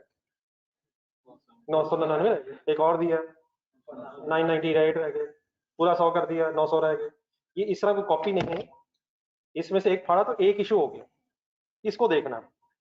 इंशाल्लाह रजिस्टर को नया ले लेंगे। एक और फाड़ के जो इशू किया, 2 इशू, तो देखना किसको, सफों को या इशू को। 10 फाड़ के दे दिए तो ये कॉपी नहीं देखनी, कॉपी इंशाल्लाह बड़ी है, दरख्त भी लगे हुए हैं और आ जाएंगे। तो इशू इशू इशू इशू का मतलब जो शेयर होल्डर्स के पास चलेगा। तो शेयर्स इशू करने से क्या इशूड शेयर्स बढ़ जाएंगे या कम हो जाएंगे? इशूड शेयर्स बढ़ जाएंगे। कॉपी इंशाल्लाह बहुत है, सफे नहीं गिन रहे हम कि सफे कितने हो रह जाएंगे, और सफे और भी आ जाएंगे। तो किस पे फोकस रखना कि शेयर्स इशूड कितने। अब इशूड का क्या मतलब है, इशू बार बार बोली जा रहा हूँ, इशू किसे कहते हैं, जो अपने शेयर होल्डर्स को देते हैं। तो इशूड शेयर्स इंक्रीज होंगे या डिक्रीज होंगे बोनस शेयर्स की वजह से। जब भी आप शेयर्स इशू करेंगे, चाहे कंसिडरेशन के तौर पे इशू करें, कंसिडरेशन के अगेंस्ट इशू करें या विदाउट कंसिडरेशन इशू करें, आपका नंबर ऑफ इशूड शेयर्स बढ़ जाए। और अगर शेयर कैपिटल बढ़ेगा तो शेयर कैपिटल क्रेडिट। क्लियर हो गया? Any confusion? तो क्या कॉमन है दोनों में? नहीं, दोनों में कॉमन ये है कि शेयर्स इशू हो रहे हैं, इसलिए दोनों में कॉमन शेयर कैपिटल क्रेडिट हो रहा है। अब दोनों में डिफरेंस क्या है? दोनों मींस इस वक्त क्या है? दोनों मींस क्या है? राइट शेयर्स और बोनस शेयर्स को कंपेयर कर रहा हूँ। राइट शेयर्स में भी शेयर इशू हुए, शेयर कैपिटल क्रेडिट हुआ। बोनस शेयर्स में भी शेयर इशू हो रहे हैं, शेयर कैपिटल क्रेडिट हुआ। डिफरेंस क्या है? राइट शेयर्स में कैश आना था, डेबिट हो गया, लेकिन बोनस शेयर्स में कैश नहीं लेना, डिविडेंड के तौर पे शेयर्स देने। तो कैश की जगह बढ़ के आ जाएगा डिविडेंड आ जाएगा। किसको किसकी फॉर्म में क्या दे रहे हैं? शेयर होल्डर्स को डिविडेंड की फॉर्म में बोनस शेयर्स दे, या शेयर होल्डर्स को डिविडेंड की फॉर्म में शेयर्स दे, डिविडेंड के तौर पे शेयर्स दे। तो क्या की जगह क्या डेबिट हो गया? कैश की जगह डिविडेंड डेबिट हो। अब डेफिनेटली अगर डिविडेंड डेबिट हुआ तो डिविडेंड डेबिट होकर रिटेन्ड अर्निंग्स को अफेक्ट करेगा। रिटेन्ड अर्निंग्स को बढ़ाएगा या कम करेगा? डिविडेंड डेबिट होने से रिटेन्ड अर्निंग्स कम हो जाएंगी, उसी तरह जिस तरह ड्रॉइंग्स डेबिट होने से यार कैपिटल कम। तो डिविडेंड डेबिट होने से प्लीज डिविडेंड बढ़ जाएगा, रिटेन्ड अर्निंग्स कम हो जाएगी। ड्रॉइंग्स डेबिट होने से क्या होगा? ड्रॉइंग्स बढ़ जाएंगी लेकिन शेयर कैपिटल कम, सॉरी कैपिटल कम हो जाता है। तो डिविडेंड ऑब्वियसली डेबिट होने से डिविडेंड तो बढ़ेगा, लेकिन डिविडेंड बढ़ने से रिटेन्ड अर्निंग्स इफेक्ट होंगी। डिविडेंड किसको अफेक्ट करता है? रिटेन्ड अर्निंग्स की मूवमेंट ज़हन बनाएं, लेजर ज़हन बनाएं, आ जाएगा। Brought down retained earnings plus profit, और डिविडेंड किस तरफ होता है? डेबिट साइड पे, लेस डिविडेंड। तो कैश डिविडेंड हो या बोनस डिविडेंड हो, डिविडेंड डेबिट होने से रिटेन्ड अर्निंग्स कम हो जाएंगी। ऑपोजिट साइड पे शेयर कैपिटल क्रेडिट हो रहा है, बताएं इससे क्या होगा? शेयर कैपिटल क्रेडिट होने से क्या होगा? शेयर कैपिटल बढ़ेगा, शेयर कैपिटल क्रेडिट होने से बढ़ेगा। In other words retained earnings कम हो रही है और शेयर कैपिटल बढ़ जाएगा। ठीक है? Any confusion? डिविडेंड डेबिट होने से क्या हो रहा है? डिविडेंड डेबिट होने से ऑब्वियसली डिविडेंड बढ़ रहा है, लेकिन डिविडेंड बढ़ने से क्या होगा? रिटेन्ड अर्निंग्स कम हो जाएगी। ये कहां से शेयर होल्डर्स को डिविडेंड देना है? प्रॉफिट्स में से देना। तो क्या डिविडेंड देने से प्रॉफिट बढ़ेगा? डिविडेंड देने से प्रॉफिट कम होना, चाहे वो कैश डिविडेंड हो या बोनस शेयर्स वाला डिविडेंड। क्लियर जी?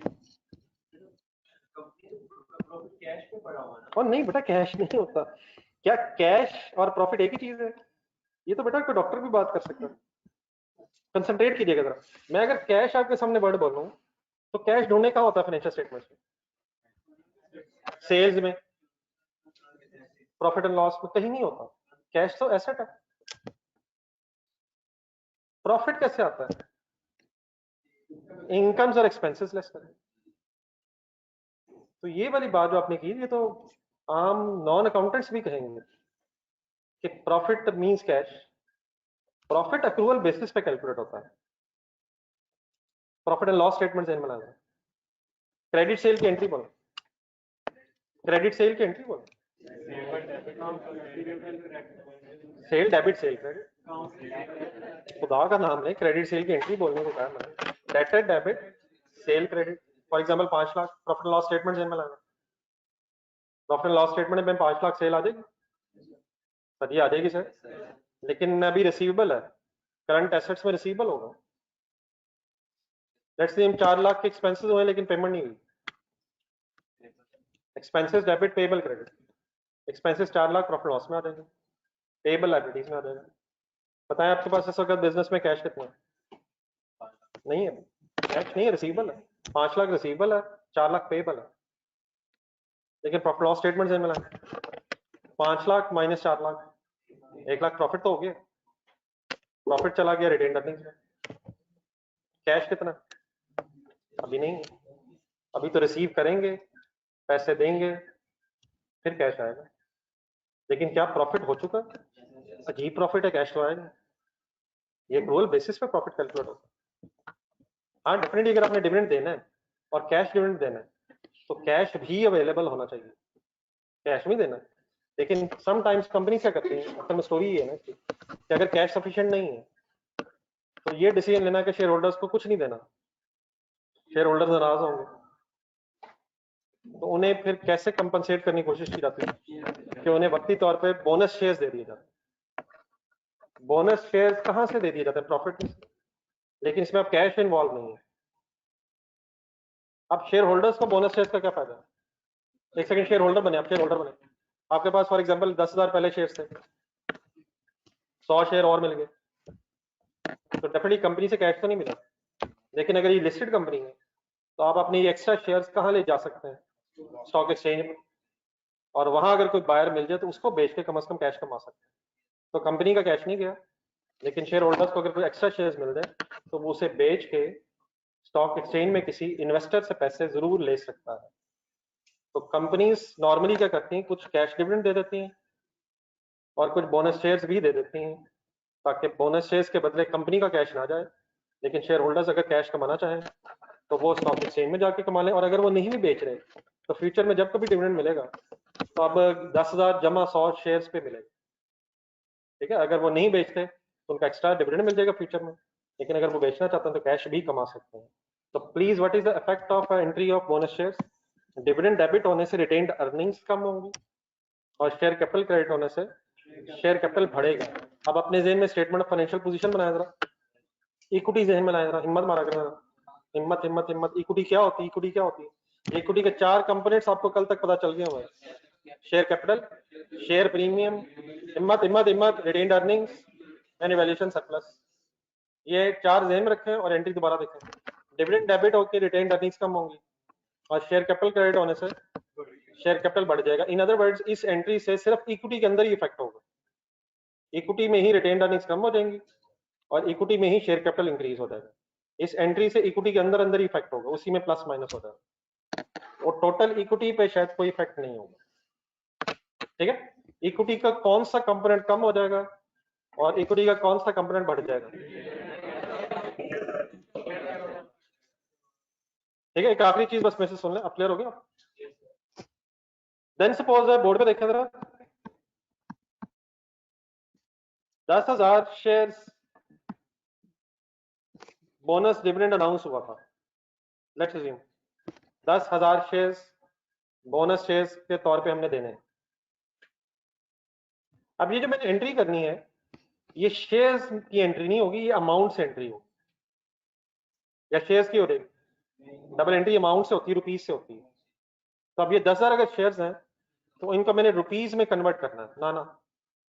अगर तो कैश मिलेगा फिर वो रुपीज है, और वो कैश कम भी और ज्यादा भी हो सकता है नॉमिनल वैल्यू से। लेकिन बोनस शेयर्स में कैश नहीं मिलना, या मिलना है? क्या दे देना है, क्या नहीं लेना? शेयर दे देने हैं, पैसे नहीं मिलने। तो बोनस शेयर्स की एंट्री हमेशा फिर नॉमिनल वैल्यू ऑफ शेयर्स पे होती है, शेयर से एंट्री नहीं करनी, 10,000 शेयर्स की एंट्री नहीं होनी। अब इन शेयर्स को रुपीज में कन्वर्ट करना है, तो बोनस शेयर्स की एंट्री हमेशा पार वैल्यू, फेस वैल्यू या par value which normally in Pakistan 59 page पे जा रहा, पाकिस्तान में normally normally normally normally normally normally, ना मैं कल 59 पे गया था ना मैं आज जाऊंगा, मेरा हाथ थक जाएगा। 10 रुपए याद है किसी को? ये क्या था 10 रुपए? क्या हमेशा शेयर 10 रुपए पे इशू होते हैं? ये कोई बहस नहीं है। अगर शेयर इशू होंगे कैश पे तो 10 से ज्यादा पे भी, 10 पे भी, 10 से कम पे भी हो सकते हैं, लेकिन बोनस शेयर्स तो कैश पे इश्यू नहीं होने।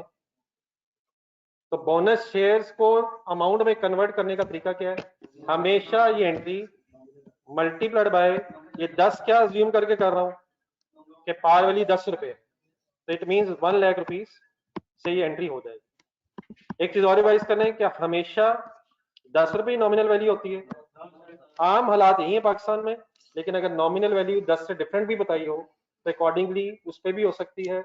मैंने इस वक्त 10 रुपए का नॉमिनल वैल्यू अज्यूम किया है। आप ये एंट्री लिखने से पहले काम जरा करें, पेज नंबर 62 पे जरा एक मेरे साथ लाइन और पढ़ना। 62 पे थे हम, वापस 62 पे आ रहे। जो डेफिनेशन हम पढ़ रहे थे उस पे आए। It is a situation in which company issues new shares to existing shareholders in proportion to existing shares without any consideration। यहाँ तक ठीक है? इसके नीचे एंट्री लिखी हुई बोलें जरा देखो, dividend debit share capital credit. इसके नीचे एक लाइन अंडरलाइन करेंगे, entry will be made at the amount of nominal value of shares. जो भी नंबर ऑफ बोनस शेयर्स होंगे उसका multiplied by nominal value which normally is 10 rupees से multiply करके एंट्री करेंगे। एक आखिरी सेंटेंस सही तरह हजम करना जरा। अगर ये एंट्री नॉमिनल वैल्यू पे होनी है तो आपको पता है इस एंट्री में ना प्रीमियम आएगा ना डिस्काउंट आएगा। वो क्यों? डेबिट भी नॉमिनल वैल्यू से और क्रेडिट भी। लेकिन अगर कैश पे शेयर इशू हुए हो तो कैश नॉमिनल वैल्यू से कम ज्यादा होने की वजह से प्रीमियम डिस्काउंट आ सकता है, लेकिन बोनस शेयर्स की एंट्री होती ही नॉमिनल वैल्यू पे है, इसलिए इस एंट्री में ना क्या आएगा ना क्या आएगा, इसमें शेयर प्रीमियम और डिस्काउंट का कोई कॉन्सेप्ट क्यों ही आएगा? क्योंकि डेबिट भी और क्रेडिट भी किस अमाउंट से होना है? नॉमिनल वैल्यू ऑफ शेयर से, which means 10 rupees can also be called as par value, face value, nominal value. तो इसका तरीका क्या है? जो भी बोनस शेयर्स के नंबर होगा, लेट्स अज्यूम अगर 10,000 शेयर्स हैं तो multiplied by 10 rupees per share let's assume, तो अप्रोक्सीमेट ये इन फिगर्स की बेस पे 1 लाख रुपए से एंट्री होगी। ठीक है? तो मेरा ख्याल ये एंट्री लिखी हुई है, इसके साथ बस ये थोड़ी सी वर्किंग अगर लिखा, शेयर्स को किस में कन्वर्ट करेंगे? नॉमिनल अमाउंट से में कन्वर्ट करेंगे, उस अमाउंट की बेस पे फिर एंट्री करेंगे।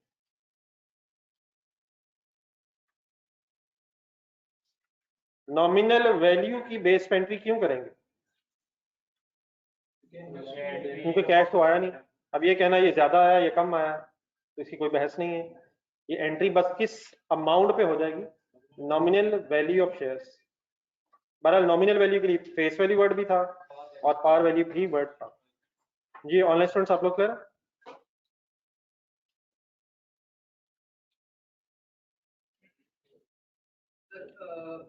मार्केट में 5 लाख शेयर है तो 5 लाख मल्टीप्लाई बाय 10 5 मिलियन से टोटल शेयर कैपिटल है। तो अगर 1 लाख और शेयर इशू करेंगे तो वो बेटा मार्केट में प्राइस जो मर्जी हो उसका कंपनी से कोई ताल्लुक नहीं है। मार्केट वैल्यू जो भी हो कंपनी का उन मार्केट वैल्यू से अब कोई ताल्लुक नहीं है। कंपनी का पहला ताल्लुक बनेगा उस कैश से जो उसने लेना है शेयर होल्डर से, वो उस वक्त की मार्केट वैल्यू होगी जिस वक्त शेयर इशू हुए हों। तो शेयर इशू जिस वक्त हुए होंगे उस वक्त देखेंगे कि कैश नॉमिनल वैल्यू से ज्यादा है या कम है, हम प्रीमियम डिस्काउंट रिकॉर्ड कर लेंगे। उसके बाद इन शेयर्स की मार्केट वैल्यू मार्केट में बढ़े या कम हो इसका कंपनी को कोई इफेक्ट नहीं है। इसका इफेक्ट सिर्फ शेयर होल्डर के लिए। शेयर होल्डर को फायदा या नुकसान होगा। कंपनी ने किस दिन एंट्री कर लेनी है? जिस दिन शेयर इशू होने, डिक्लेयर नहीं भाईजान, शेयर डिक्लेयर नहीं होंगे, इतने भी जज्बाती ना हो। शेयर जब इशू होंगे, शेयर जिस दिन कंपनी ने इशू करने उस दिन अगर कैश पे इशू किए हैं तो उस दिन कंपनी ने मार्केट वैल्यू के मुताबिक पैसे लिए होंगे। ठीक है? उस वक्त हमने एंट्री कर लेनी है। अब उसके बाद मार्केट वैल्यू बढ़े कम हो, ये किसका फायदा या नुकसान है? शेयर होल्डर का, इसका कंपनी का कुछ नहीं। इसी तरह अगर बोनस शेयर हम दे रहे हैं तो बोनस शेयर हम शेयर दे देंगे और पैसे कुछ भी नहीं लेना है। हम अपनी एंट्री नॉमिनल वैल्यू पे करेंगे।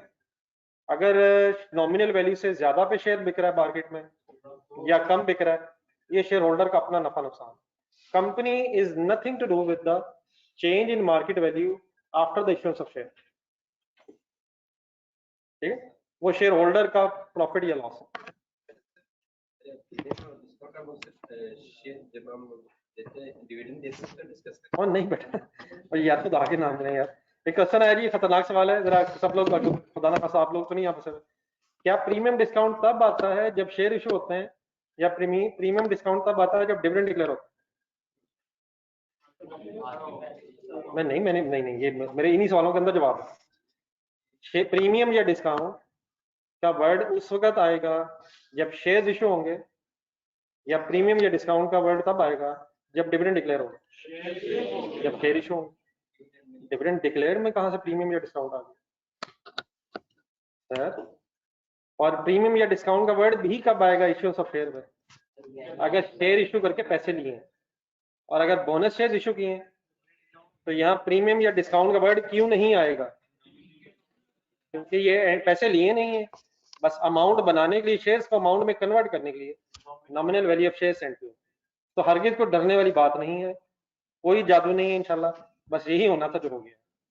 अब इंशाल्लाह कल हमने क्वेश्चन स्टार्ट करना, लेकिन अभी 20 मिनट है, तो हम जरा एक समरी से पढ़ लें जो डिस्कशन हमारी आज जरा नेक्स्ट हेडिंग एक लिखी हुई, summary of discussion about dividend.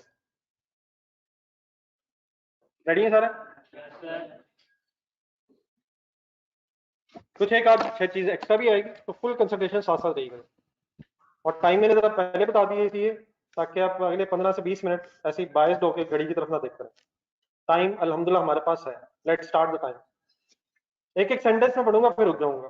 सबसे पहले वो कहता है it is distribution of profits to owners mean shareholders. पता है आपको किसकी बहस हो रही है? अगली लाइन आराम से पढ़िएगा, बड़ा लंबा सा सेंटेंस है, आराम आराम से मिसाल। If dividend is given as a percentage, रुक गए यहाँ।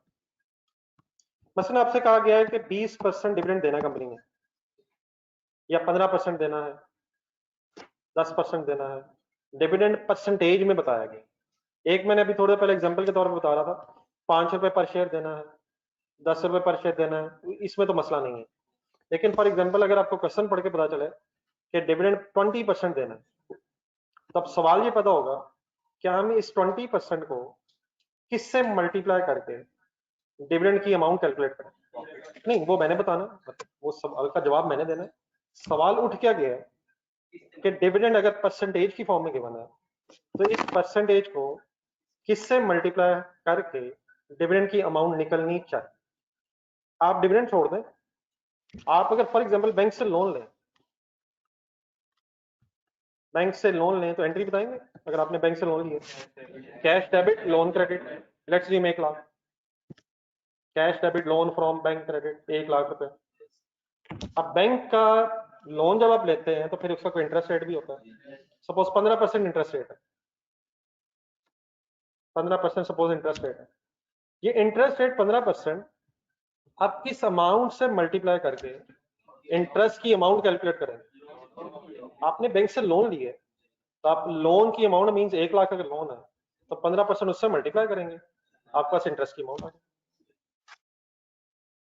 तक ठीक है? अब डिविडेंड अगर परसेंटेज में दिया हुआ है तो डिविडेंड हमने देना है शेयर होल्डर्स को। अब शेयर होल्डर्स को क्यों देना है? क्योंकि उनसे लिए हुए शेयर कैपिटल के पैसे, तो ये यकीनन डिविडेंड लेस होना है प्रॉफिट में से, लेकिन डिविडेंड कैलकुलेट होता है शेयर कैपिटल की अमाउंट से रेट मल्टीप्लाई करके। लोन का इंटरेस्ट किससे रेट मल्टीप्लाई करके कैलकुलेट होता है? लोन से। लोन लिया है उस पर इंटरेस्ट देना है, शेयर कैपिटल के पैसे लिए हैं उस पे डिविडेंड देना। तो डिविडेंड का रेट, डिविडेंड की परसेंटेज अगर अमाउंट कैलकुलेट करनी हो तो किससे मल्टीप्लाई होती है? शेयर कैपिटल से। लेकिन किस शेयर कैपिटल से? जो nominal value of share capital. एक और चीज सोचते हैं, पेज नंबर 59 पे जाएं। क्या शेयर कैपिटल हमेशा नॉमिनल वैल्यू पे ही रिकॉर्ड हुआ होगा? क्या शेयर कैपिटल हमेशा नॉमिनल वैल्यू पे ही रिकॉर्ड हुआ होगा? हाँ जी, हाँ जी, हाँ जी, हाँ जी, हाँ जी। चाहे कैश ज्यादा हो, कम हो, बराबर हो, शेयर कैपिटल किस अमाउंट से क्रेडिट हुआ होगा? वो नॉमिनल वैल्यू से ही क्रेडिट हुआ, और nominal value of share capital से ही रेट मल्टीप्लाई होकर डिविडेंड की अमाउंट आएगी। अगर प्रीमियम होगा तो वो अलग हेड बना होगा, डिस्काउंट होगी तो अलग हेड बना होगा। तीनों एंट्रीज में कॉमन ढूंढे, 10 लाख 10 लाख 10 लाख, तीनों एंट्रीज में 10 लाख 10 लाख 10 लाख, 3 एंट्रीज हुई थी, तीनों में शेयर कैपिटल किस अमाउंट से क्रेडिट हो रहा था? नॉमिनल वैल्यू से। हाँ, अगर एक्स्ट्रा मिले हैं तो प्रीमियम अलग हेड है, कम मिले हैं तो डिस्काउंट अलग हेड है। शेयर कैपिटल हमेशा किस अमाउंट से रिकॉर्ड होगा? नॉमिनल वैल्यू से, नॉमिनल वैल्यू से, और डिविडेंड का रेट भी उसी नॉमिनल वैल्यू से ही मल्टीप्लाई। अब आए, मैं सब पेज नंबर 62 वाला सेंटेंस पूरा करूं। If dividend is given as a percentage, then multiply the rate, हिम्मत भी कीजिएगा with the amount of, कौन सा शेयर कैपिटल ब्रैकेट में पड़ा, और किस डेट का share capital, which is at the time of declaration of the dividend to calculate the amount of dividend. Dividend की अगर आपने अमाउंट कैलकुलेट करनी है, सेंटेंस लंबा सा हो गया, मतलब उसको समराइज फॉर्म में आपके सामने बोलता हूँ। डिविडेंड की अगर आपने अमाउंट कैलकुलेट करनी है और वो परसेंटेज में गिवन है, तो आप डिविडेंड की उस परसेंटेज को शेयर कैपिटल की नॉमिनल अमाउंट से मल्टीप्लाई कर देंगे, आपके पास डिविडेंड की अमाउंट आ जाएगी। लेकिन किस वक्त के शेयर कैपिटल से? जो उस वक्त होगा जब डिविडेंड डिक्लेयर हुआ। अगर 2022 वाला डिविडेंड डिक्लेयर, 2022 के डिविडेंड की परसेंटेज 20% है, तो डेफिनेटली 2022 वाला शेयर कैपिटल ढूंढेंगे। और अगर 2023 में जाके डिविडेंड डिक्लेयर हो रहा है, तो 2023 का शेयर कैपिटल ढूंढेंगे। क्या शेयर कैपिटल में भी चेंज आ सकता है? क्या शेयर कैपिटल में तब्दीली आ सकती है? फर्दर शेयर इशू हो जाए, चेंज आ सकता है। बोनस शेयर इशू हो जाए, चेंज आ सकता है। तो जिस वक्त डिविडेंड डिक्लेयर हुआ होगा, उस वक्त का शेयर कैपिटल ढूंढेंगे और उस वक्त के डिविडेंड डिक्लेरेशन का रेट ढूंढेंगे और इंशाल्लाह मल्टीप्लाई कर देंगे। बाकी अभी इंशाल्लाह पढ़ लें कंप्लीट, इंशाल्लाह क्वेश्चन करेंगे, उसमें मैं एग्जैक्टली आपको बताऊंगा कि इसका मीनिंग क्या है। वैसे कुछ समझ आ गया? किस वक्त का शेयर कैपिटल ढूंढ के डिविडेंड रेट मल्टीप्लाई करेंगे? जो उस दिन होगा जिस दिन डिविडेंड डिक्लेयर होगा। अगर 4 अक्टूबर 2022 वाले दिन डिविडेंड डिक्लेयर हो रहा है और 20% हमें रेट दिया हुआ है, तो हम किस डेट का शेयर कैपिटल ढूंढेंगे? 4 अक्टूबर 2022 का। उस वक्त शेयर कैपिटल क्या था जिस वक्त डिविडेंड डिक्लेयर हुआ? यकीन माने वही ढूंढेंगे। जिस दिन डिविडेंड डिक्लेयर हुआ है उस दिन शेयर कैपिटल कितना है, उसी से रेट लगना और इंशाल्लाह वही ढूंढेंगे। अगर 30 जून 2022 को डिविडेंड डिक्लेयर हुआ है, तो 30 जून 2022 का शेयर कैपिटल ढूंढेंगे। अगर 30 जून 2023 को डिविडेंड डिक्लेयर हुआ है, तो 30 जून 2023 का शेयर कैपिटल। आई होप के कुछ सेंस बन रही है। ये मैं इस पर डिस्कस क्या कर रहा हूँ, लेस कहां से करेंगे, ये अमाउंट कैलकुलेट कैसे करेंगे। इस वक्त अमाउंट की कैलकुलेशन की बात हो रही है। डेफिनेटली उस अमाउंट की डबल एंट्री क्या करेंगे, वही करेंगे जो पीछे पढ़ लिए। अगर कैश डिविडेंड है तो डिविडेंड डेबिट और पेबल क्रेडिट करेंगे, और अगर बोनस शेयर्स हैं तो डिविडेंड डेबिट और शेयर कैपिटल क्रेडिट करेंगे। अमाउंट कैलकुलेट कैसे करेंगे, उस शेयर कैपिटल से रेट मल्टीप्लाई करेंगे जो उस दिन होगा जिस दिन डिविडेंड डिक्लेयर होगा। ठीक है, बाकी इंशाल्लाह क्वेश्चन में करते हैं। थर्ड लाइन कंप्लीट करें। A company may pay dividend either in cash or in the form of shares. Table देखें जी, एक लेफ्ट साइड पे क्या लिखा हुआ है, कैश डिविडेंड, और राइट साइड पे क्या लिखा हुआ है, हेडिंग बोनस शेयर्स। ब्रैकेट्स देखें दोनों में, क्या ये बोनस शेयर्स और कैश डिविडेंड इंटरम और फाइनल दोनों हो सकते हैं? लेफ्ट बॉक्स में आ जाए। कैश डिविडेंड की एंट्री अपने दो अलग स्टेजेस पे है, टाइम सॉरी ठीक ठाक है। कैश डिविडेंड वाली जो एंट्री है आपने दो अलग स्टेजेस पे याद रखनी है। कब और कब? जब डिक्लेयर होगा और जब पे होगा। डिक्लेयर होगा तो क्या एंट्री होगी? डिविडेंड डेबिट और पेएबल क्रेडिट, और जब पे होगा पेएबल डेबिट और कैश क्रेडिट। राइट साइड पे एक ही एंट्री लिखी हुई है और एक ही आपने ध्यान में रखनी है। बोनस शेयर्स की बस एंट्री क्या है, डिविडेंड डेबिट और share capital credit. Next page पर है। अब बोनस शेयर्स वाली जो डिविडेंड की एंट्री है उस पर जरा एक लाइन लिखी हुई है। बोनस शेयर्स का जो डिविडेंड है कहां से डिस्ट्रीब्यूट होता है? ये क्या मतलब, यहां तक जो लाइन है, bonus shares are distributed from retained earnings. पिछले पेज पे जाएगा, राइट बॉक्स में देखें डिविडेंड डेबिट हुआ है। ये जो डिविडेंड डेबिट हुआ है कहां से लेस होगा जाके? Retained earnings. Distributed from retained earnings का मतलब रिटेन्ड अर्निंग्स से लेस होगा। लेकिन इसमें बड़ा एक लॉ की रिक्वायरमेंट ये है कि if there is no balance of retained earnings, sentence पूरा करें नेक्स्ट पेज। जिस दिन बोनस शेयर्स डिस्ट्रीब्यूट किए जा रहे हैं, अगर उस दिन रिटेन्ड अर्निंग्स ही ना हो, रिटेन्ड अर्निंग्स का बैलेंस ही मौजूद ना हो, तो फिर एक एक्सेप्शन ये है कि देन कहां से बोनस शेयर्स दिए जाते हैं? From share premium. ये लाइन सिर्फ किसके लिए है? कैश डिविडेंड के लिए नहीं है। बोनस शेयर्स बाय डिफॉल्ट कहाँ से दिए जाते हैं? रिटेन्ड अर्निंग से। लेकिन अगर रिटेन्ड अर्निंग्स ही नहीं है तो उस दिन फिर शेयर प्रीमियम ढूंढेंगे, और अगर शेयर प्रीमियम भी नहीं है तो बोनस शेयर्स नहीं दे सकते। नहीं, फिर ये इस चक्कर में पड़ जाएगा, फिर क्या करेंगे? डिविडेंड ऑफ बोनस शेयर्स कहाँ से लेस होगा? रिटेन्ड अर्निंग से। लेकिन अगर रिटेन्ड अर्निंग्स उस दिन है ही नहीं तो फिर शेयर प्रीमियम से लेस हो जाए, और अगर शेयर प्रीमियम भी नहीं है तो बोनस शेयर हो गई। ठीक है, नेक्स्ट टाइम डिविडेंड किस दिन रिकॉग्नाइज होता है? रिकॉग्नाइज का मतलब होता है रिकॉर्ड। ये वर्ड का पता होना चाहिए, बार बार यूज होता है। डिविडेंड किस दिन रिकॉर्ड होता है? Recognise means record on the date of declaration, चाहे इंटरम हो चाहे बोनस चाहे फाइनल हो। किस दिन डिविडेंड रिकॉर्ड होगा? जब वो डिक्लेयर होगा। थर्ड सेंटेंस खुद पढ़ें, ये भी थोड़ी देर पहले बात हो गई।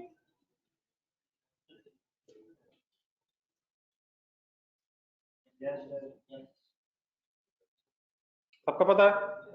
बता दें आप लफ्जों में जरा क्या पता है?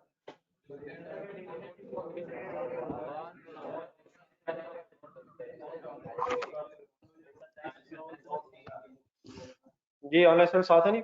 थर्ड सेंटेंस तक, पेज नंबर 63। जस्ट मिनट में साथ रहेगा अगले पॉइंट में। सेंटेंस नंबर 4 गौर से पढ़ें। If date of declaration is not given. Sentence number 2 में जाए जरा ऊपर वाला सेंटेंस नंबर 2 इसी पेज पे। हमने ऊपर सेकंड पॉइंट में ये कहा है कि डिविडेंड तब रिकॉर्ड होता है जब वो डिक्लेयर हो। तो अगर तो डेट्स पता हो फिर तो डेट्स के मुताबिक काम करेंगे। लेकिन अगर क्वेश्चन में डिविडेंड डिक्लेरेशन की डेट्स गिवन नहीं है, देन इसी पॉइंट में अब 2 पॉइंट्स और। इंटरम डिविडेंड फिर कब अज्यूम करेंगे कि डिक्लेयर हुआ है? During the accounting period. बात होगी भी ये भी। अगर इंटरम डिविडेंड है और डेट ऑफ डिक्लेरेशन नहीं पता तो फिर क्या अज्यूम करेंगे? जिस साल का है उसी साल डिक्लेयर हुआ होगा। लेकिन अगर फाइनल है तो जिस साल का है उससे अगले साल डिक्लेयर हुआ। अगर डेट्स हैं तो प्लीज डेट्स के मुताबिक चलना है, वो कोई भी डेट्स हो। लेकिन अगर डेट्स ना हो तो इंटरम जिस साल का होगा उसी साल डिक्लेयर हुआ होगा, और फाइनल जिस साल का होगा उससे अगले साल में डिक्लेयर हुआ होगा। याद रहेगा? तो ये पॉइंट कब एप्लीकेबल है? If dates are date of declaration is not given. आगे फुल हिम्मत, second last point. If nature of dividend का यहाँ मतलब है फाइनल इंटरम। उसने कहा जी डिविडेंड है 20%, ये नहीं बताया कि इंटरम है या फाइनल है, तो बाय डिफॉल्ट फिर क्या अज्यूम करेंगे? ये फाइनल है। इंटरम होता है लेकिन वो तभी होगा अगर बताएगा। अगर वो कहेगा 20% डिविडेंड 15% डिविडेंड तो हम उसे फाइनल ही समझेंगे, बाय डिफॉल्ट फाइनल समझेंगे। Last line, if type of dividend means, brackets underline करना है दोनों ही, कैश और बोनस। ये ना बताए कि कैश डिविडेंड है या बोनस डिविडेंड है, तो बोनस भी होता है लेकिन बाय डिफॉल्ट कौन सा ही होता है? कैश अज्यूम कर लेंगे। बोर्ड में जरा एक मिनट देखें। लेट्स अज्यूम आपके सामने सिर्फ ये लिखा हुआ है, ये जो आखिरी 3 पॉइंट्स आए हैं ना, third last, second last and last, उनको जरा मैंने एक्सप्लेन करना है इन वर्ड्स में। लिखा हुआ है 20% डिविडेंड। नहीं एक मिनट में, लास्ट में जाए, लास्ट के ऊपर जाएंगे। बताइए ये कैश है या बोनस है? ये कैश होगा। It means 20% cash dividend. Second last time में ये इंटरम है या फाइनल है? लिखा नहीं हुआ तो ये फाइनल है। It means 20% final cash dividend है। अब इसकी मैंने डिक्लेरेशन डेट नहीं आपको बताई, इसकी डिक्लेरेशन डेट नहीं बताई, तो थर्ड लास्ट में जाएगा। ये अगर फाइनल कैश डिविडेंड है तो ये कब डिक्लेयर हुआ होगा? After the reporting period. It means मेरे सिर्फ इन 2 वर्ड्स में क्या क्या छुपा हुआ है? It is final cash dividend declared after the reporting period.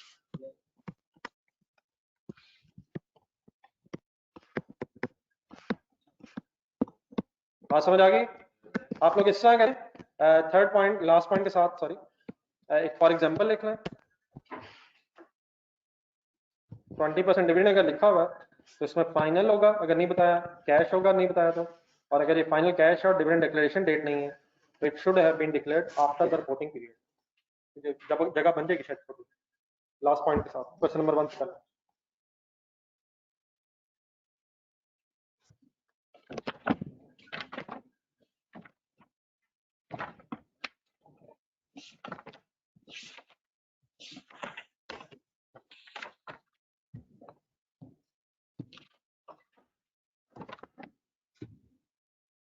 Ji online students आपको समझ आ गई बात?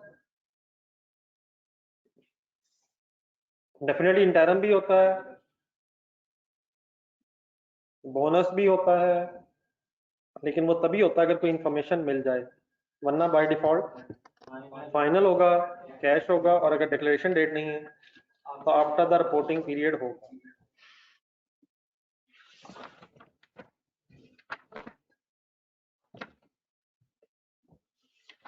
चलें जी, आई होप कि अब छुट्टियां भी खत्म हो गई हैं और कल भी इंशाल्लाह मुलाकात होगी। तो क्वेश्चन नंबर 1 शुरू करेंगे। स्टेटमेंट ऑफ चेंज इक्विटी एक नई चीज आपके सामने आएगी, लेकिन इन दोनों में अभी होमवर्क नहीं है, तो मेरा ख्याल है रिवैल्यूएशन की रिवीजन रखें आप। कल मैंने 2 क्वेश्चंस कहे थे रिवाइज करनी है। मुकालें यार, फिर एक आध टेस्ट भी देना चाहिए। तो कौन कौन से पेजेस कहे थे मैंने?